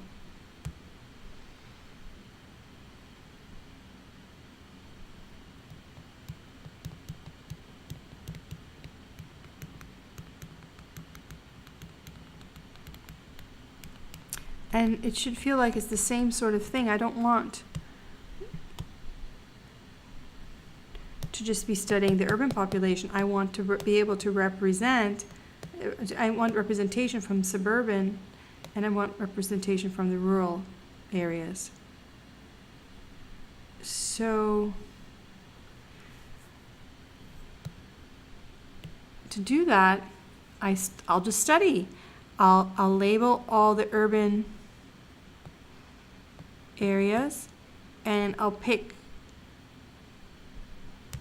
cities that are urban, and I'll study the rural communities, and I'll pick,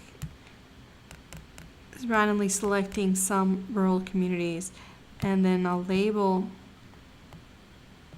suburban communities, and then I'll choose enough of those. So you see, I'm kind of blocking. This is stratifying in surveys, and then sampling within the strata.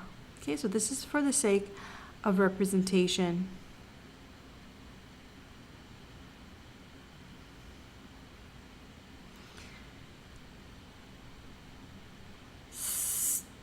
Multi-stage sampling helps you in a complementary way, in another way. So a lot of these large surveys use both stratification and multi-stage sampling together. So why would you use multi-stage if you just stratified? Well, even though you have made your lists of urban cities, suburban communities, and rural communities,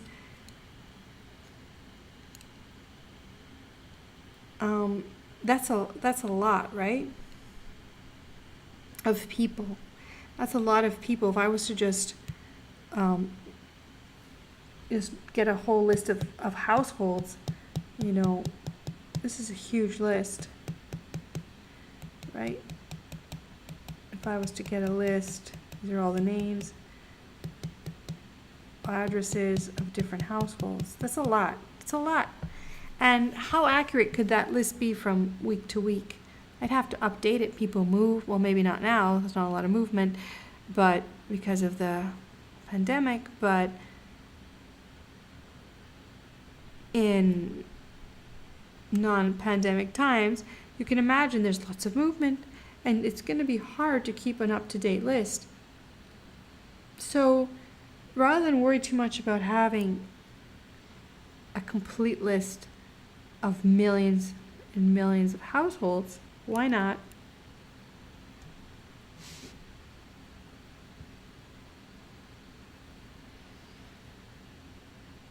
go step by step, stage by stage? So here's my example.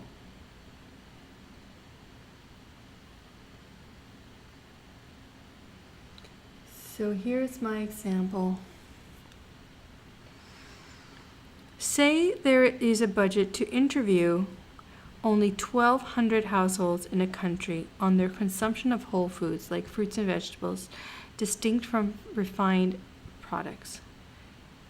Say there are 18 million households in total in a region, and all you want is 1,000, 1,200. You don't want to ask everybody. You want a representative sample. So making a list of 18 million and having it be up to date is a huge task. You would have to have an office, you'd have to have staff, and they would have to be busy creating this list so that you could make the list, label all the households, and then start with a random digits table, select. Even if you stratify still, you would divide them up, and you'd still have to have a up-to-date list like I explained. So rather than doing that, let's approach this in a different way. Let's start at the regional level. Say there are 30 identified regions in a country.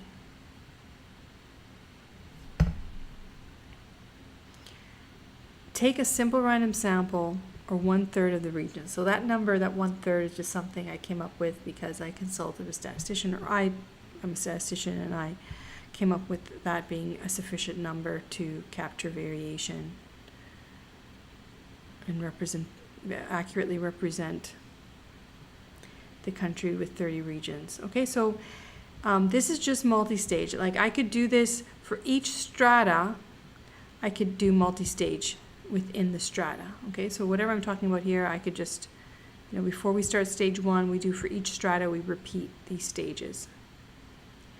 So from the 1/3 of all the regions, I have 10, right? So 1/3 of 30 is 10.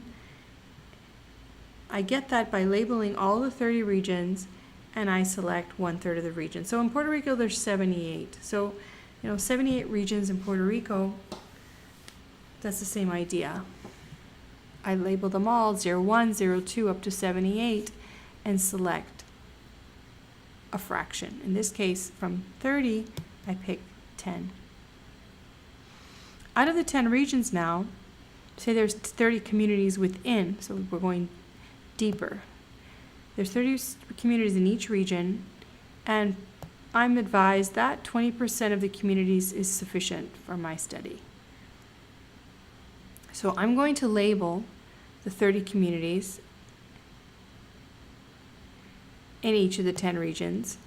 So I begin 0, 01, 02, etc., 03, 04, up to 30. And then randomly select,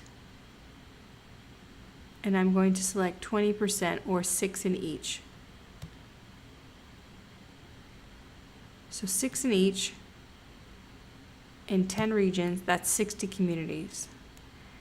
In these 60 communities, there are blocks. So going, yet again, you can imagine we're using binoculars, okay? We're focusing in, going closer and closer. So now we're going to look at the blocks. In each block, there's 200 blocks in each of the communities. So from the 200 blocks in each, and I've simplified this by making it the same. It's not exactly the same. Each community doesn't have 200 blocks, but just to simplify it. But you can imagine we do something like this. 2% of whatever there is. So 2% sampled, 2% of 200 is 4. So 4 blocks in each community. So I label. There's 200, right? So I'm going to label 001, 002, 003, all the way to 200.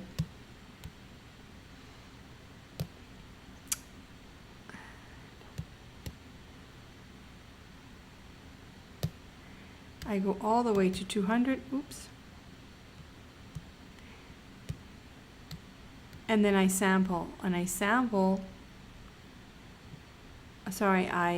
use my random digits generator, and I pick 4 from each.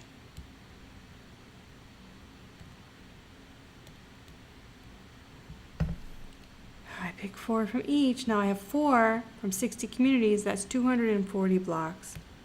And finally, on each block, there are households. And let's assume there's 100 households on each block. We're told that we can sample 5%, and that's going to be enough. 5% of 100 is 5. So 5 on 240 blocks. 5 on 240 blocks gives us 1,200 households. So we have to label 001, 002, all the way to 100, selecting 5 from each of the 240 blocks, and we have 1,200 households. So we did all of these stages because we didn't have an up-to-date list. Now all we have to do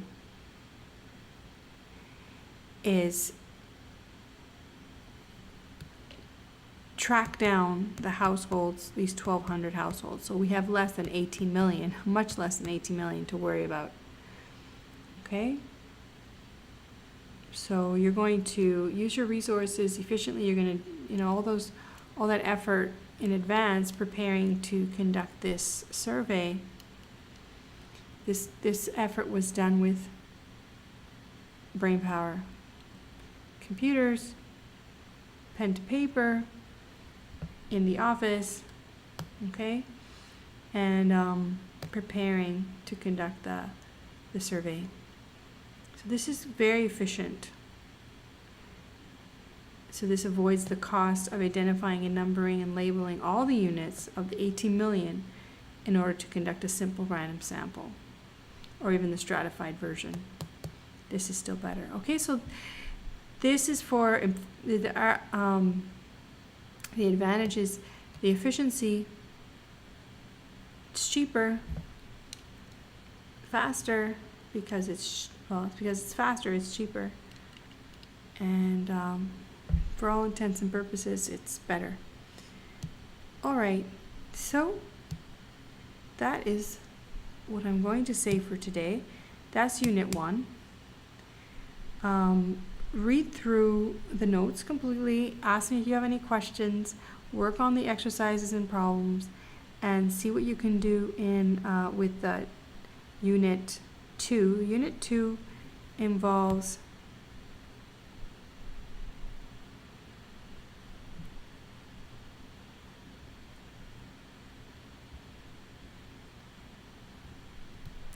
Unit 2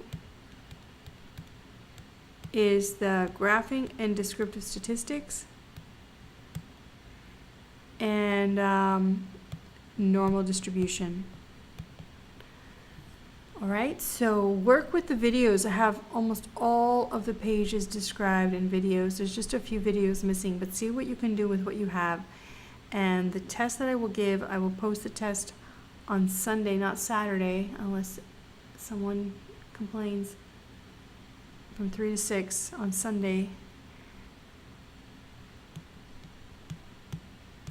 You have all the resources, work through them with the videos. You can find the videos that are linked in the Moodle page, or just watch them on the playlist. The playlist is I'll give you the link here, even though it's in the notes. It's tiny. url.com StatsLongobardi. With this link, so be in YouTube, you see all the videos, and they're all in order. V1, V2, V3, there's 70 videos. If you want to watch the videos I produced this semester since the shutdown, those actually start after normal. So those actually start with probability. I solve a bunch of, okay, so in those videos, that's actually for the for the midterm. So if you want to watch those, it's the same thing. You'll find it on my site, and I call it StatsLongobardiLive.